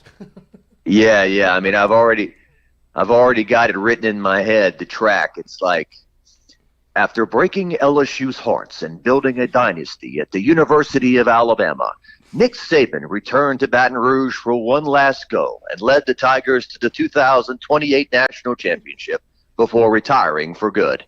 That would be amazing.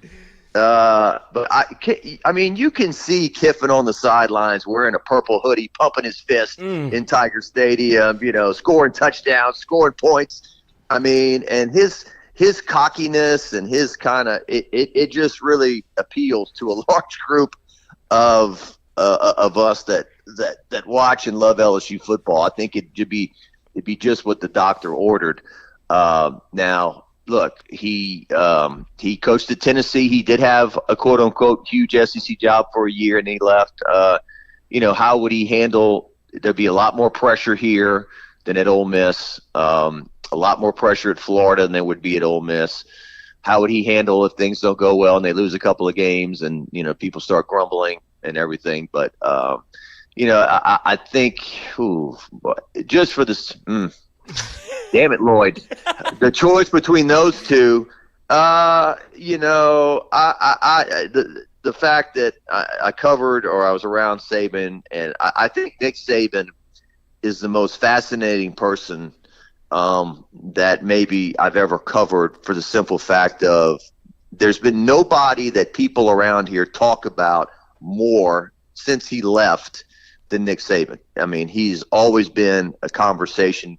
I mean, people that don't even know anything about football can talk about Nick Saban. And so I think I'd take 3 years of covering Nick Saban one last time at the end of his career than Kiffin. But that's kind of like asking me, would I like a 12-ounce ribeye or a rack of ribs? I mean, either one I'd eat up and love to cover. So I agree. It would be a beautiful storyline for sure. We appreciate you, JD, for making some time for us, and we'll talk to you again. I'm not taking the job, all right? I'm staying home, all right? I got a TV job now. Not interested, okay? All right, good visiting with you guys. We'll talk to you next week. Thank you. All right, thank you, JD. Okay, thanks. There he is, Jacques Doucet, the sports director over at WFB, the best in the business. I mean, did you hear him rattle off the documentary opening? The Nick Saban opening. I mean, that was chef's kiss. It was beautiful. And so we appreciate JD once again. We're going to take a quick break here, set up LSU women's basketball assistant coach Joe Schwartz, who has made his way over to our Southern Regional Medical Center studios for the first time to join us and talk about the Tigers as they face off against Charlotte tonight in the PMAC. Wardos was created in honor of Alan Ward Branning III, fondly known by family and friends as Wardo. In 2019, the oldest brother of the tribe passed away unexpectedly. His remaining siblings and loved ones wanted to honor his memory in a special way. In 2022, Ward's family decided to combine the need for a sandwich shop in downtown Natchez with a desire to pay tribute to Ward's love of good friends, good times, and great food. Through blood, sweat, tears, and countless hours of hard work, Wardo's was born.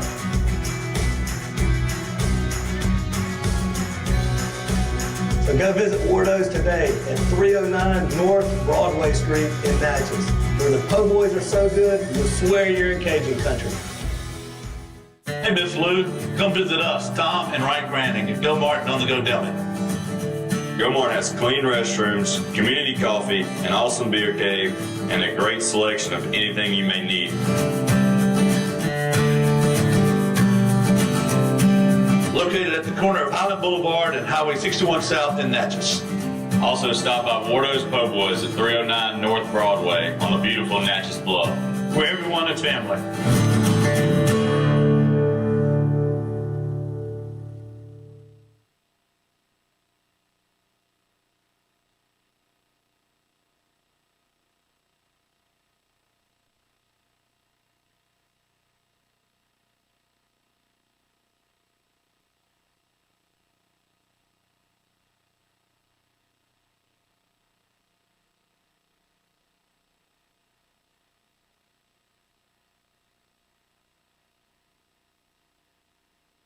When it comes to your home, the roof over your head matters.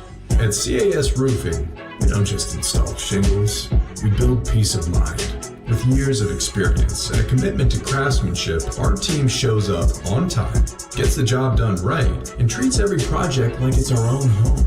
Whether it's a repair, a replacement, or a storm damage that caught you off guard, CAS Roofing is ready. We're local, we're dependable, and we stand behind every nail, every shingle, and every promise we make. Because at the end of the day, it's not just about roofing, it's about protecting what matters most. CAS Roofing, built on trust, backed by quality.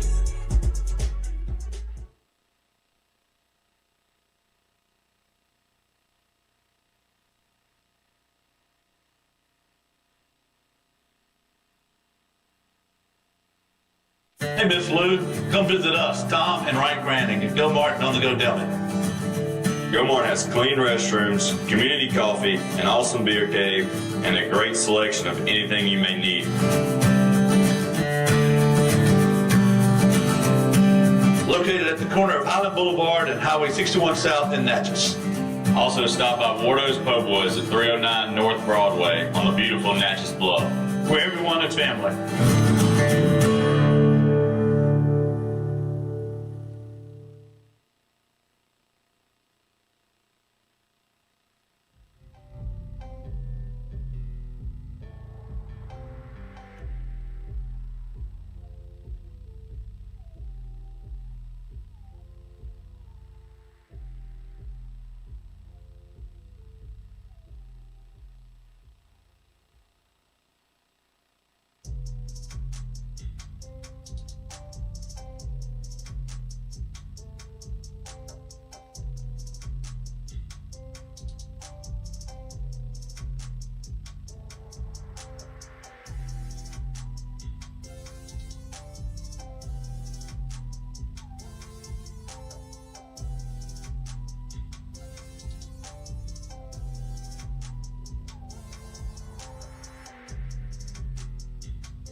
All right, welcome back here as we close out hour number 2 here on this Wednesday morning, live from our Southern Regional Medical Center studios.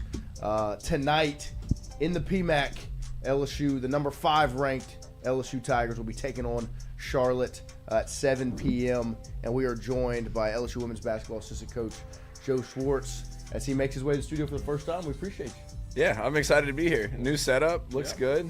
A lot of traffic on the way over here, but it's all good. Yeah, no, it's good to see you again. We appreciate you making some time for us. I think you've been to every studio. I think I have. You've been to Click Here. Mm-hmm. Right. You've been to Mikey's old studio. You've been to our other studio, and then you were at what was the other one? On government.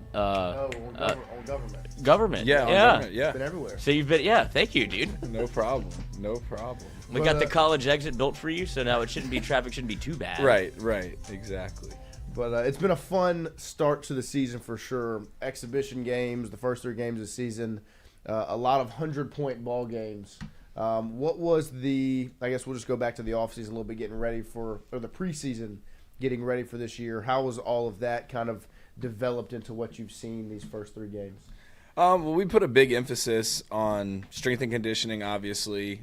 Chemistry was another thing we really wanted to focus on, and kind of combining the 2 of those starting in the summertime. And we made it a point to make sure this group was ready to play together. We have 8 new players, 5 new freshmen, hit the portal, got a few pieces there, and then a couple returners. And the thing about it was we knew we were going to have a lot of talent. There's no doubt about it. Top to bottom, we knew these kids could play, but there's only one basketball. There's only 40 minutes, and you've got to figure out the best way to accomplish what we want to accomplish. And so that started this summer with on-the-court workouts, individual workouts, off-the-court stuff, and then we rolled into the preseason, August, September, and once we got back on campus from summer, it was head down and let's get to work. Right. And it's one of those things where it's not just going to be a couple days here and there, and it's our theme this year, all in, all year. Yeah. And that was picked by the girls. The girls decided that they wanted to pick the theme this year. The staff came up with a few options and said, here, y'all take this and run with it, and they simplified it. And it was led by Flage and Michaela, 2 of our returners, and That's what it is. We wear our wristband every day. We don't take it off, all in, all year, till the end of the season. And it takes everyone. It takes the coaching staff. It takes the players, trainers, everything, managers. And I think the fans throughout the season, whether it's through adversity, whether it's through good times, whatever it is, I think the fans will really see how this team will come together. And we're probably a little bit ahead of the 8 ball from a chemistry standpoint with that many new kids. The year we won the championship in 23, we had 9 new kids, and it took us a little bit longer to gel. But this group has really started to come together, and they like each other. They're enjoyable to be around. There's really no drama. Right. It's just, like I say in the real world, show up to work, get your work done, and get out. And there's really not any get out. They like to go home and do their own thing, but they really like to be around each other. Right. And it's been fun to watch. And that, like you kind of alluded to, that starts with the returners, especially those two, Michaela, Flaugier. You can tell watching them on the court. Obviously, they put in the work to develop themselves, but from a leadership standpoint, that they've taken that next step and leading this team, especially with so many new faces, so many young pieces like that freshman class. What have you seen from those two up to this point? You know, it's funny because I had this conversation with Flaugier the other day. I told her, and this was last week, I said, there's 150 days till the national championship. This was sometime last week, so it's shorter than that now. I said, so you have 150 days max left in your college basketball career. Yeah. And she kind of looked at me like, wow. And I'm like, it's going to go by so fast. You're going to blink, and it's going to be senior night. You're going to blink, and we're going to be playing in the NCAA tournament. Like, these last first, whatever you want to call it, they're going to go by faster than you think. Last first road trip this past weekend. Right. Got to take her home to Savannah. And so I tried to put it into perspective, not in a way to scare, but for her to embrace it and to enjoy every day with her teammates and being that leader that she's talked about being.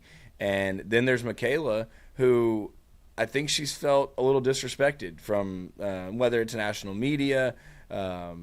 She hadn't really been talked about much, but I think the two of them have challenged themselves and then challenged their teammates. And the only way that you can really live up to a challenge, or if you challenge your teammates have to hold you accountable as well. Right. So I think the accountability piece has been huge for our team, starting with those two, because if they show up and have a bad day, then it may snowball and it may affect the younger kids, and then you create bad habits. And I think that's been a word that we've thrown around a lot this preseason and into this season is habits.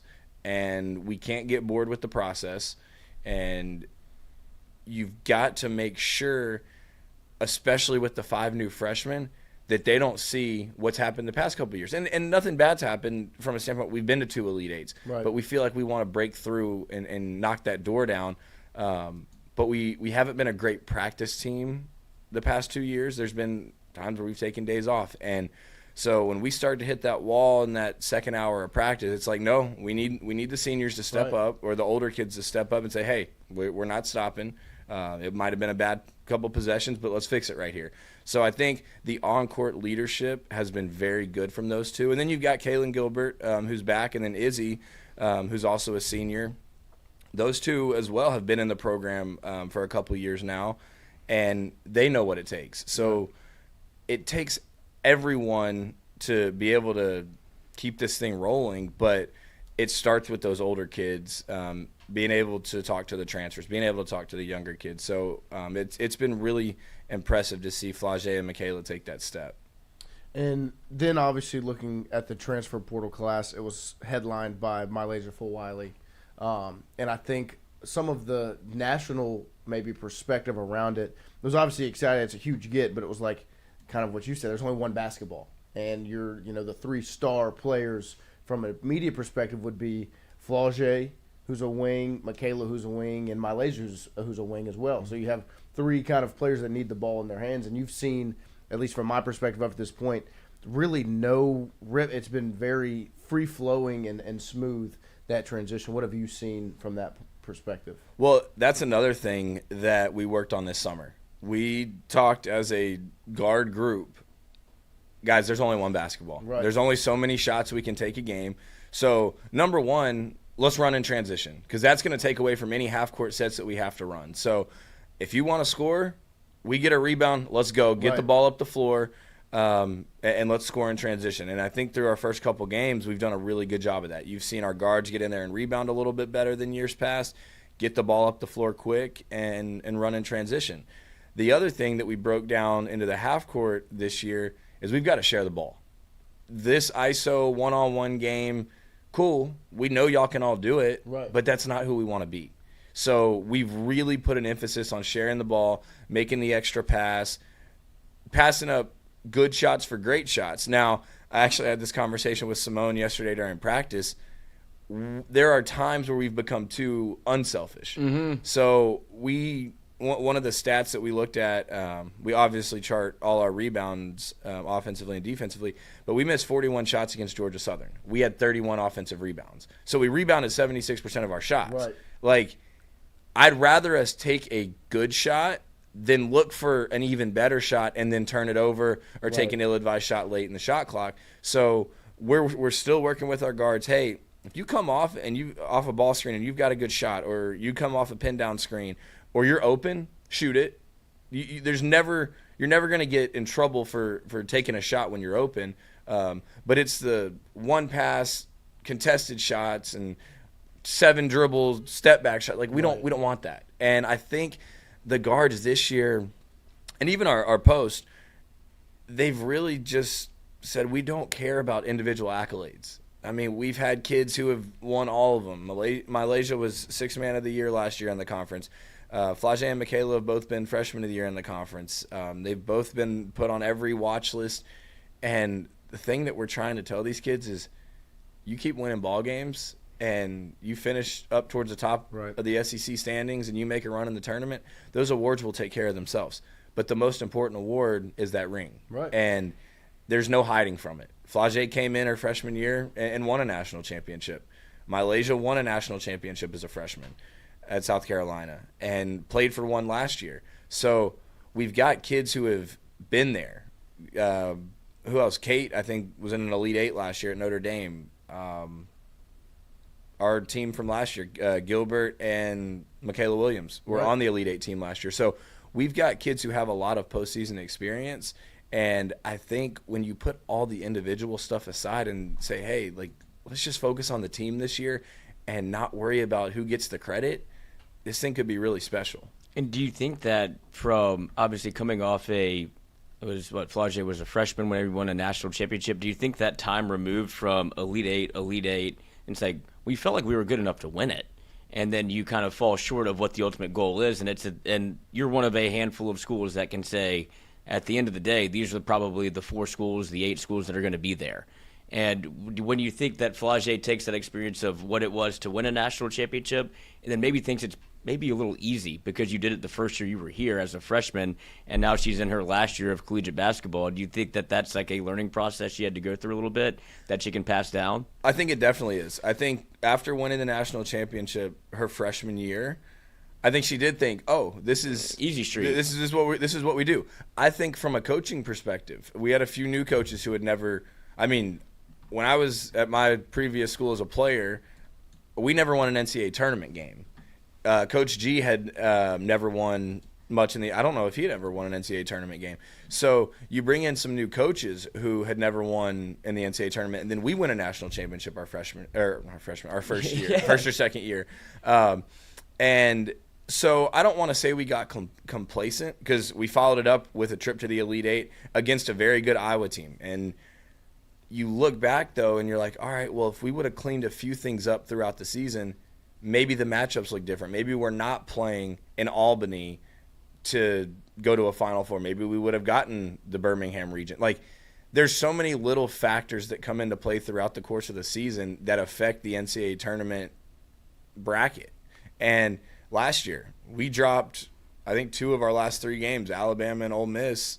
Those 2 games were very big when it came to seeding. If we would have taken care of business there, we might not have had to go to Spokane, Washington. Right. You never know. But I think from a staff perspective and from a player perspective, I don't think we thought it was going to be easy. But I think after winning that first one so quickly, especially for Flagey, I was like, all right, this is what we do.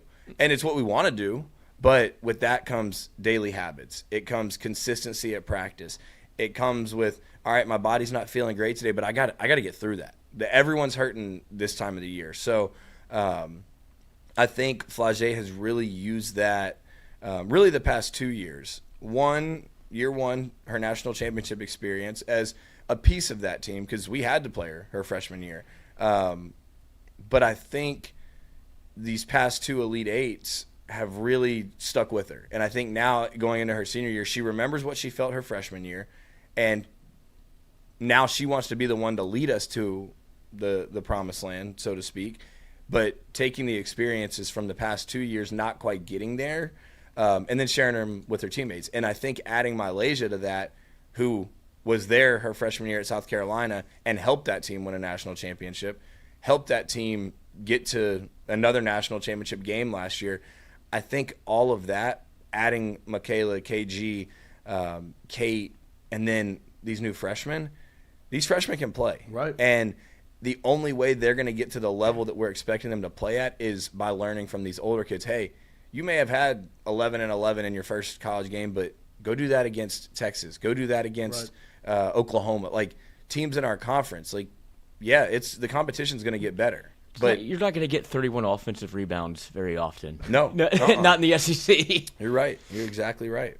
And the other thing I want to say is that it feels like if you're Flagey, it almost like you have to go through these peaks and valleys of winning, and then you go, as a freshman, I'm going to do exactly what I did my freshman year because it resulted in a national championship. But then you look around the room and you go, wait, everybody's looking to me now. So you have to do that little bit of extra. And I think that's what's important for the freshmen to understand is look, I was where you were. Right. And I didn't have to do everything. But now, if you want to get to where I'm at, this is work like I'm working right now. There's no doubt. There is no doubt. The difference is we've got 5 freshmen who will all be important pieces of our roster this year. And not that they weren't when we won it, but we had a lot more experience on that team. Mm-hmm. We had older kids, players who had been in college for a while, and we've got a good mix this year. And we recruited these high school kids last year knowing that they were going to have to play. And I think that goes back to this summer. They were all on campus this summer. Most of them were here the whole summer.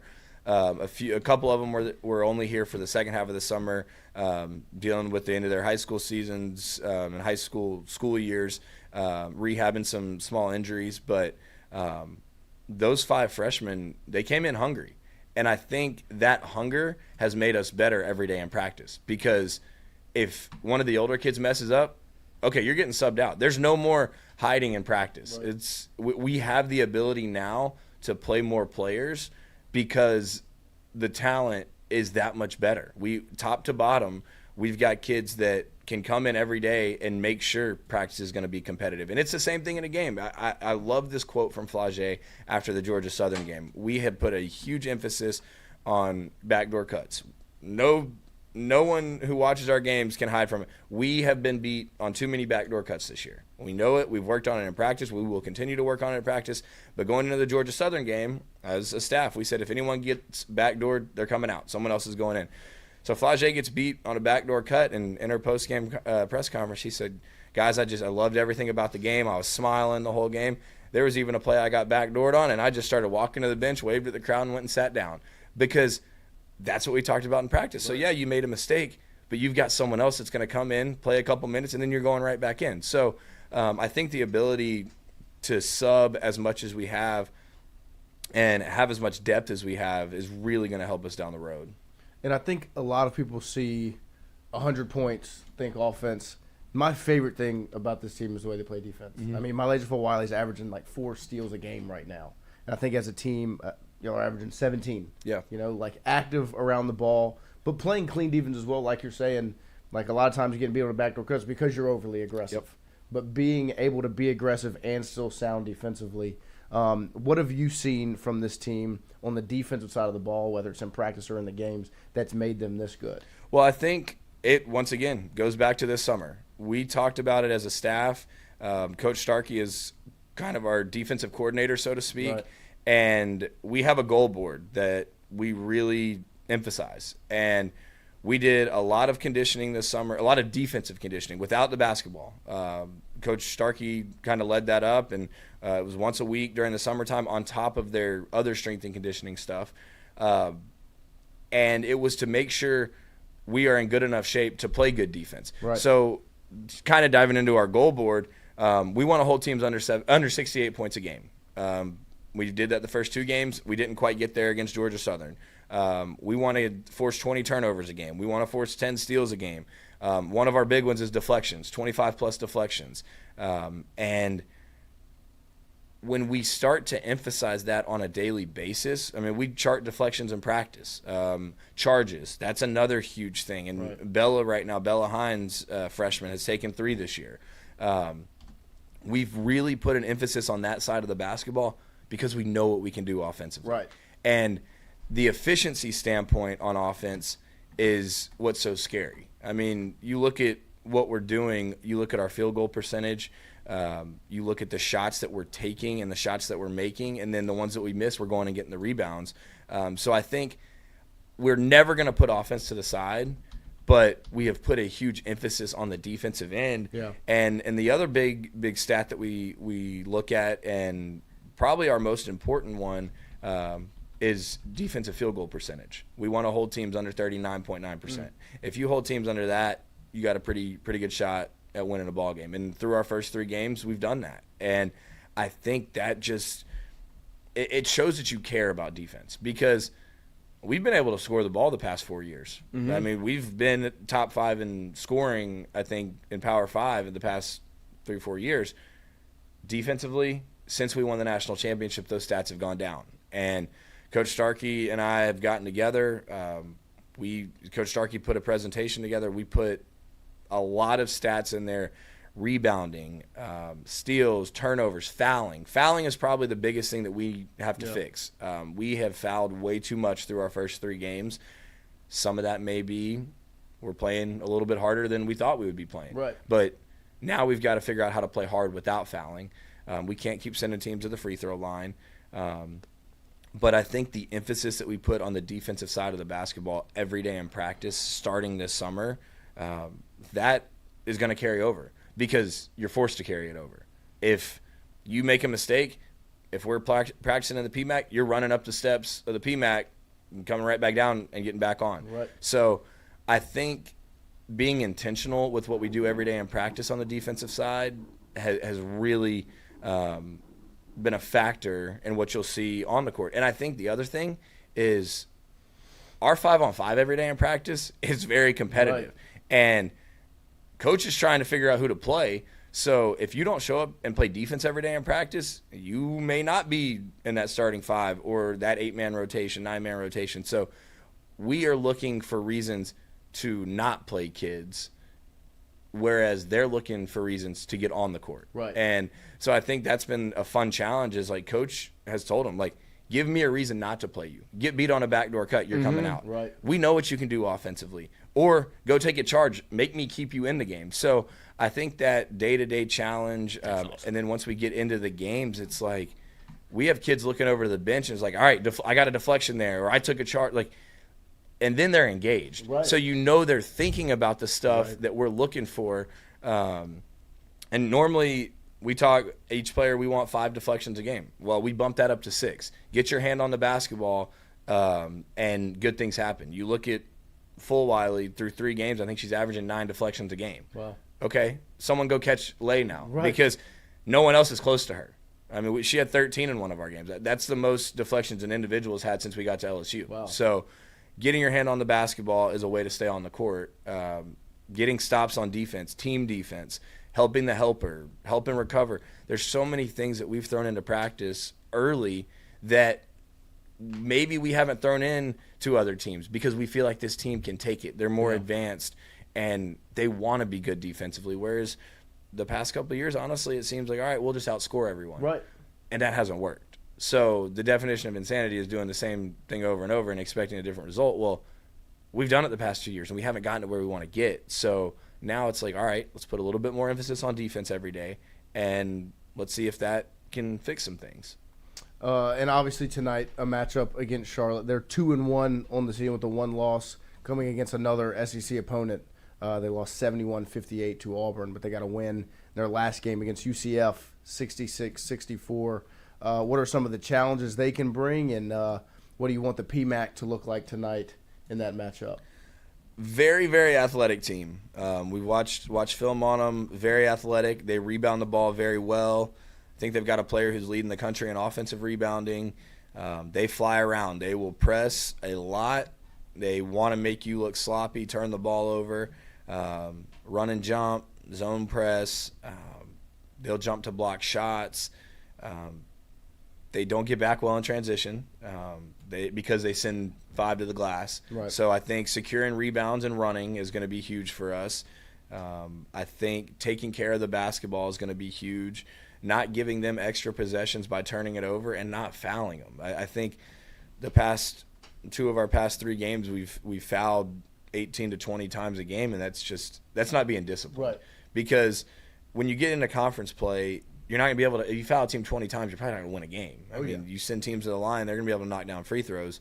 But I think just being who we are, I think that's going to be the biggest key is playing our game, which is unselfish basketball, team defense, a lot of talk, excitement. I think there are days where early in the year when you're playing – I don't want to say lesser competition, but teams that probably aren't as good as what we're going to see in the SEC, right.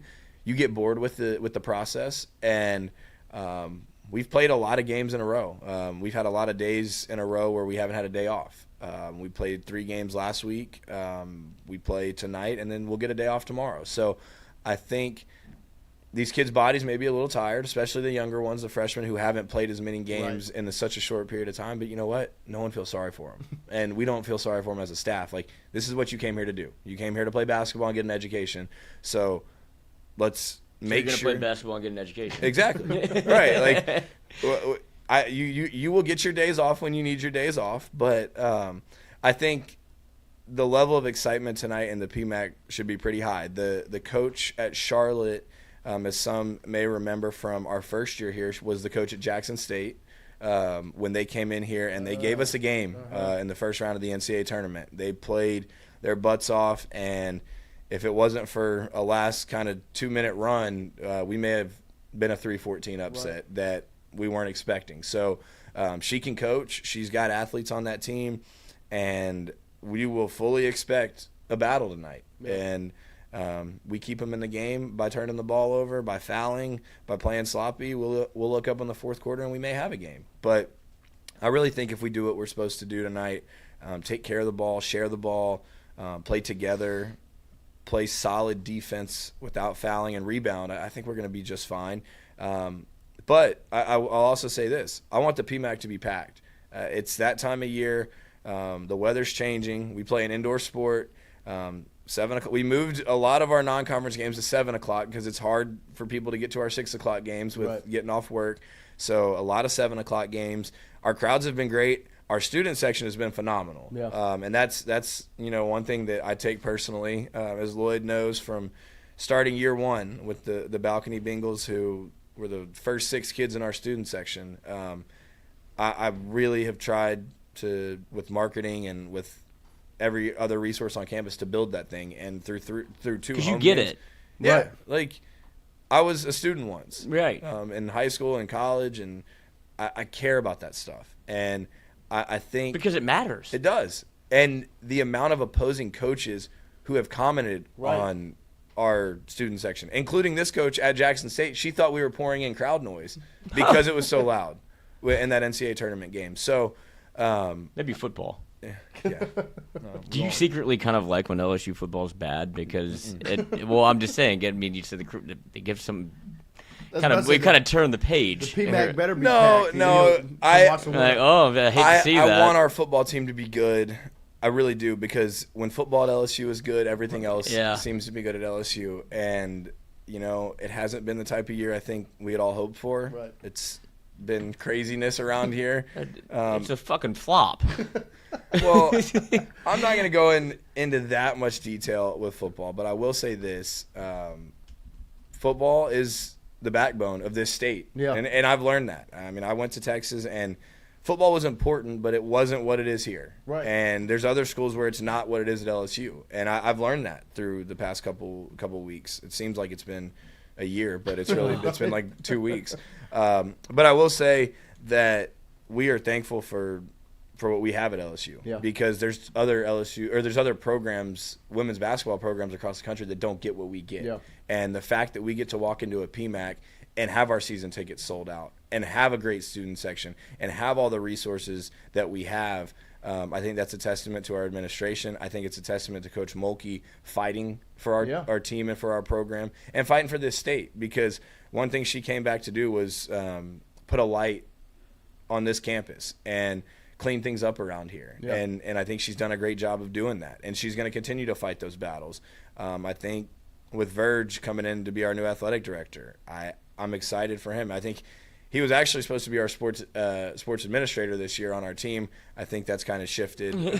He's got some bigger responsibilities now. Right. But Verge has been great to our program. He's been to our first two home games. Yep. He came to our luncheon, our Fast Break Club luncheon earlier this week. And I think just knowing that your administration has your back, it's nice. And it means a lot to us, because we're going to continue to try and put a product out on the court that people will enjoy to watch. But we can't do that without the resources. Yeah. And we don't get those resources without our administration. So it all works together. And I want that PMAC to be rocking. It's been great the first couple games. I know there's a lot of other stuff going on right now on campus with football and volleyball and men's basketball.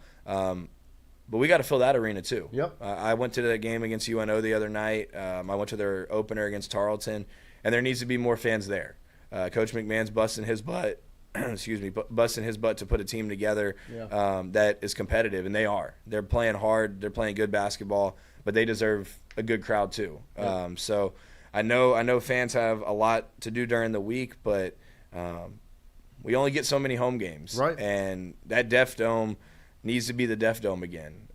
The PMAC needs to be rocking. It will. I know we're going to get there. But also, one thing I will say is show up to that football game this weekend. I plan on going. We've got practice Saturday morning, but those kids still deserve it. Mm-hmm. Those kids are still fighting and still playing. Could have cleaned a few things up against Bama. I thought we played well, but not good enough. Right. But do you have any red zone plays? Not run backwards. That's a good start. Yep. Yeah, that would moving in the right direction. That'd be a backcourt violation. Yep. But no, I think this is gonna be a fun basketball year. It's a special team. Yeah. Get to know these kids, people in the community. These kids are great kids. Freshmen, they're a handful, but they all love basketball, and that's their main focus aside from getting an education.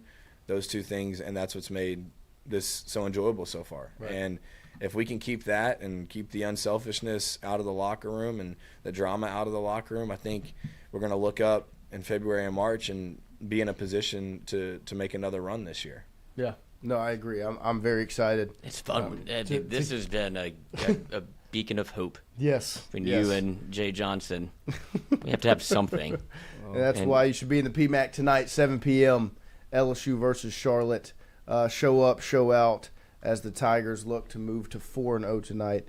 Coach, we appreciate your time. Appreciate you all. Way over. As always, I will hopefully be back a little bit more often. We've done 100%. This before where we get on a little bit of a heater now. A little bit of a heater. It normally starts around this time of year, so I saw Noah's mustache across the way at the PMAC the other night and was like, it's time for me to get back on the show. Yes, sir. So, we'll definitely be back in here and hopefully look up in a couple of months and be talking tournament time. So. Yep.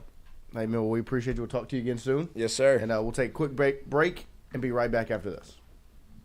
Bang, bang. Go Martin on the Go Deli. Go Martin has clean restrooms, community coffee, an awesome beer cave, and a great selection of anything you may need. Located at Wardo's was created in honor of Alan Ward Granning III, fondly known by family and friends as Wardo. In 2019, the oldest brother of the tribe passed away unexpectedly. His remaining siblings and loved ones wanted to honor his memory in a special way. In 2022, Ward's family decided to combine the need for a sandwich shop in downtown Natchez with a desire to pay tribute to Ward's love of good friends, good times, and great food. Through blood, sweat, tears, and countless hours of hard work, Wardo's was born.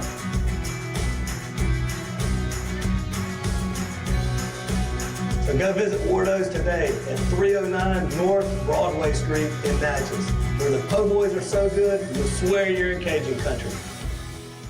Hey, Miss Lou, come visit us, Tom and Wright Branding at Go Martin on the Go Deli. Go Mart has clean restrooms, community coffee, an awesome beer cave, and a great selection of anything you may need.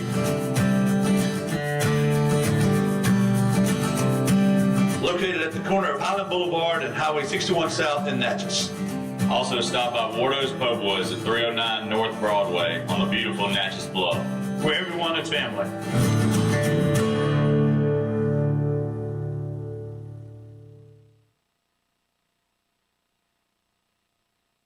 When it comes to your home, the roof over your head matters.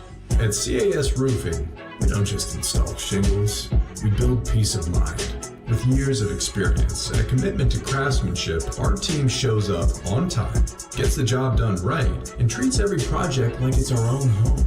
Whether it's a repair, a replacement, or storm damage that caught you off guard, CAS Roofing is ready. We're local, we're dependable, and we stand behind every nail, every shingle, and every promise we make. Because at the end of the day, it's not just about roofing, it's about protecting what matters most. CAS Roofing, built on trust, backed by quality.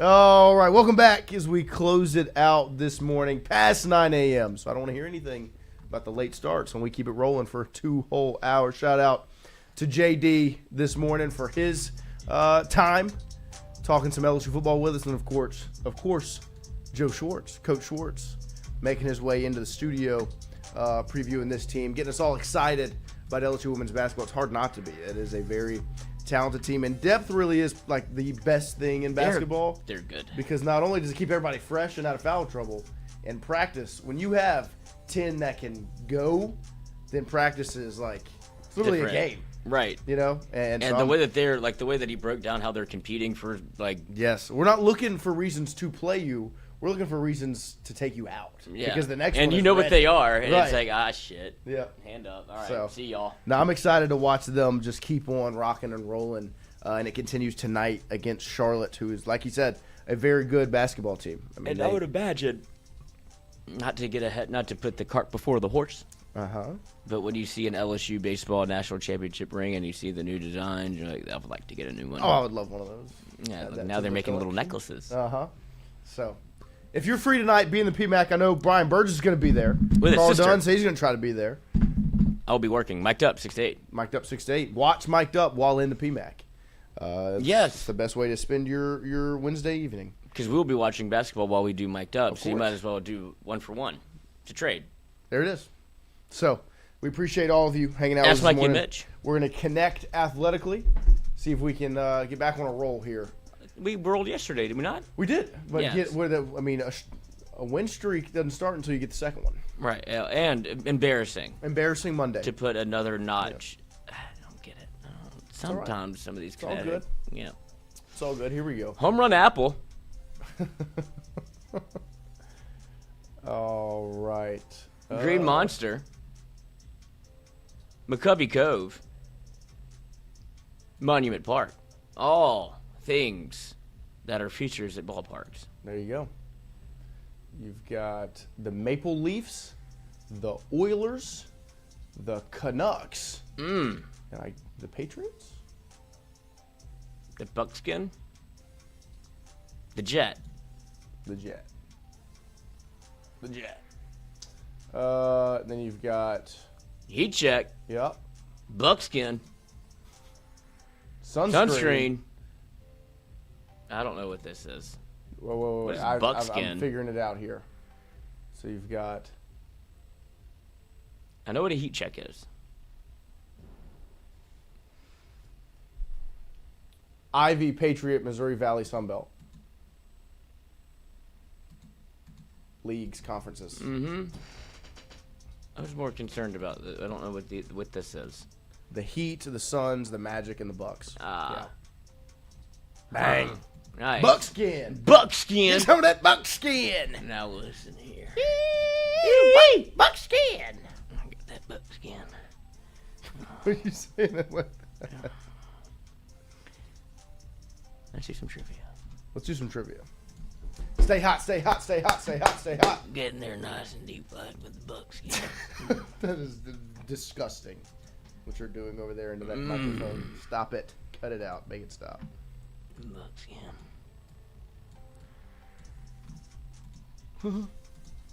Got you, kid. Is this Daniel Craig? Daniel Craig, it is. Who's the other person? I have no idea who that woman is.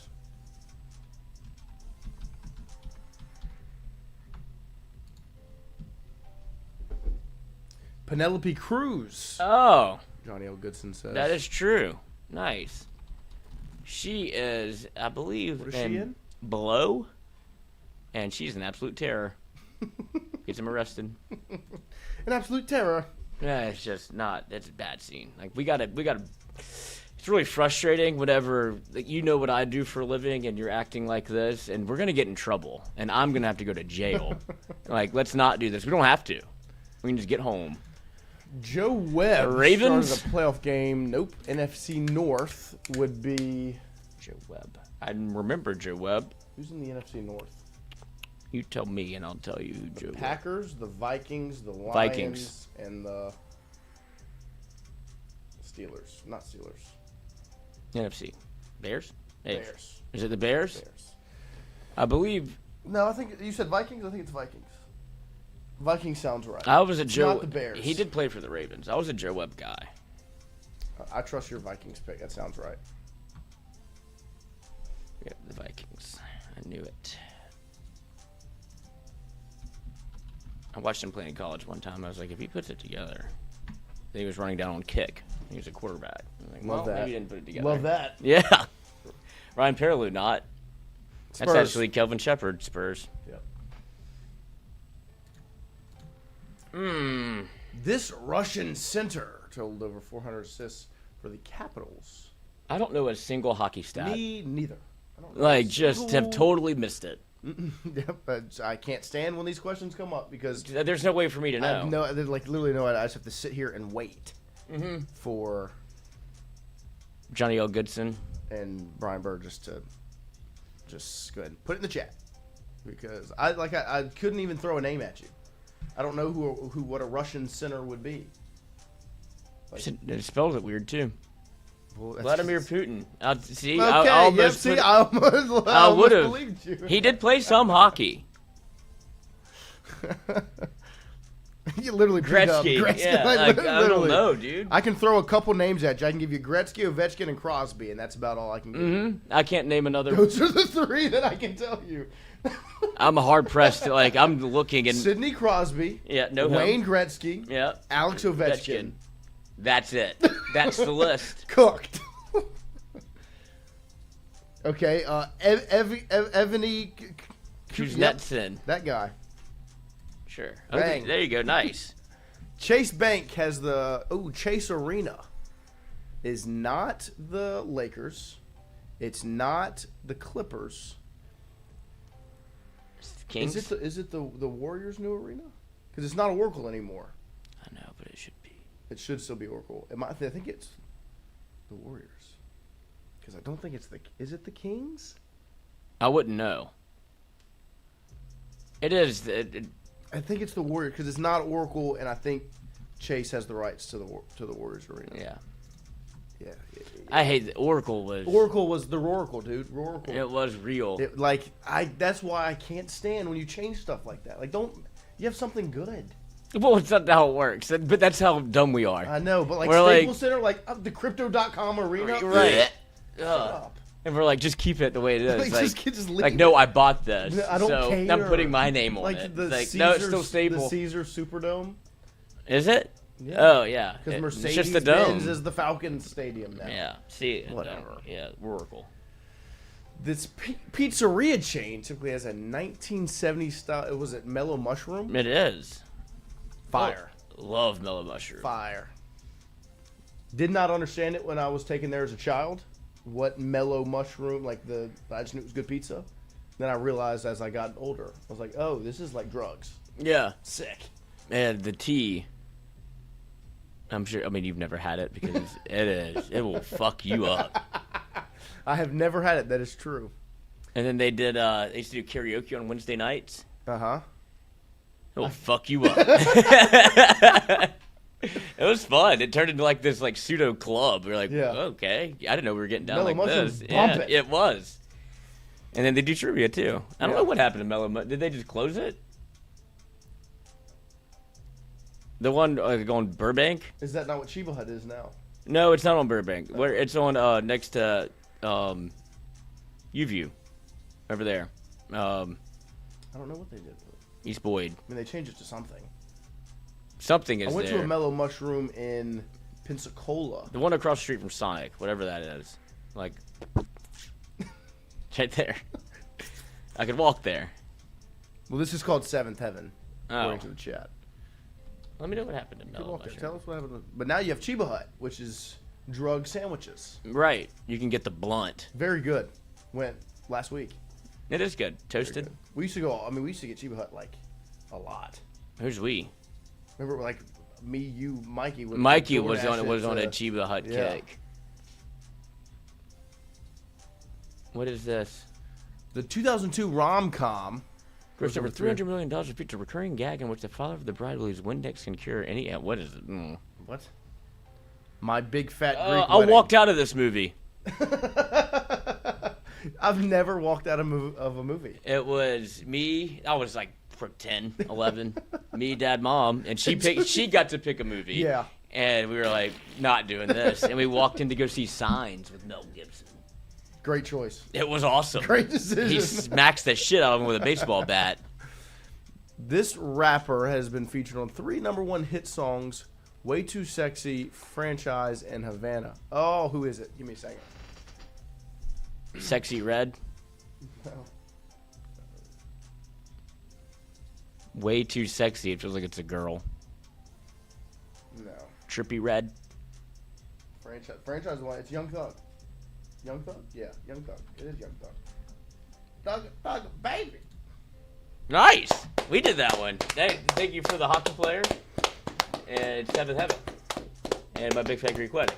We appreciate you guys. We'll see you again. We didn't do as much as I thought. Tomorrow morning, 7 to 9 a.m. We appreciate you always tuning in with us. Start your morning here. Come on back tonight. 6 to 8. Mikey Motuk, mic'd up. 6 to 8 p.m. We'll be back tomorrow morning, 7 to 9. We'll see you then. We're going to interview the new LSU head coach. Nick Saban. Mm-hmm.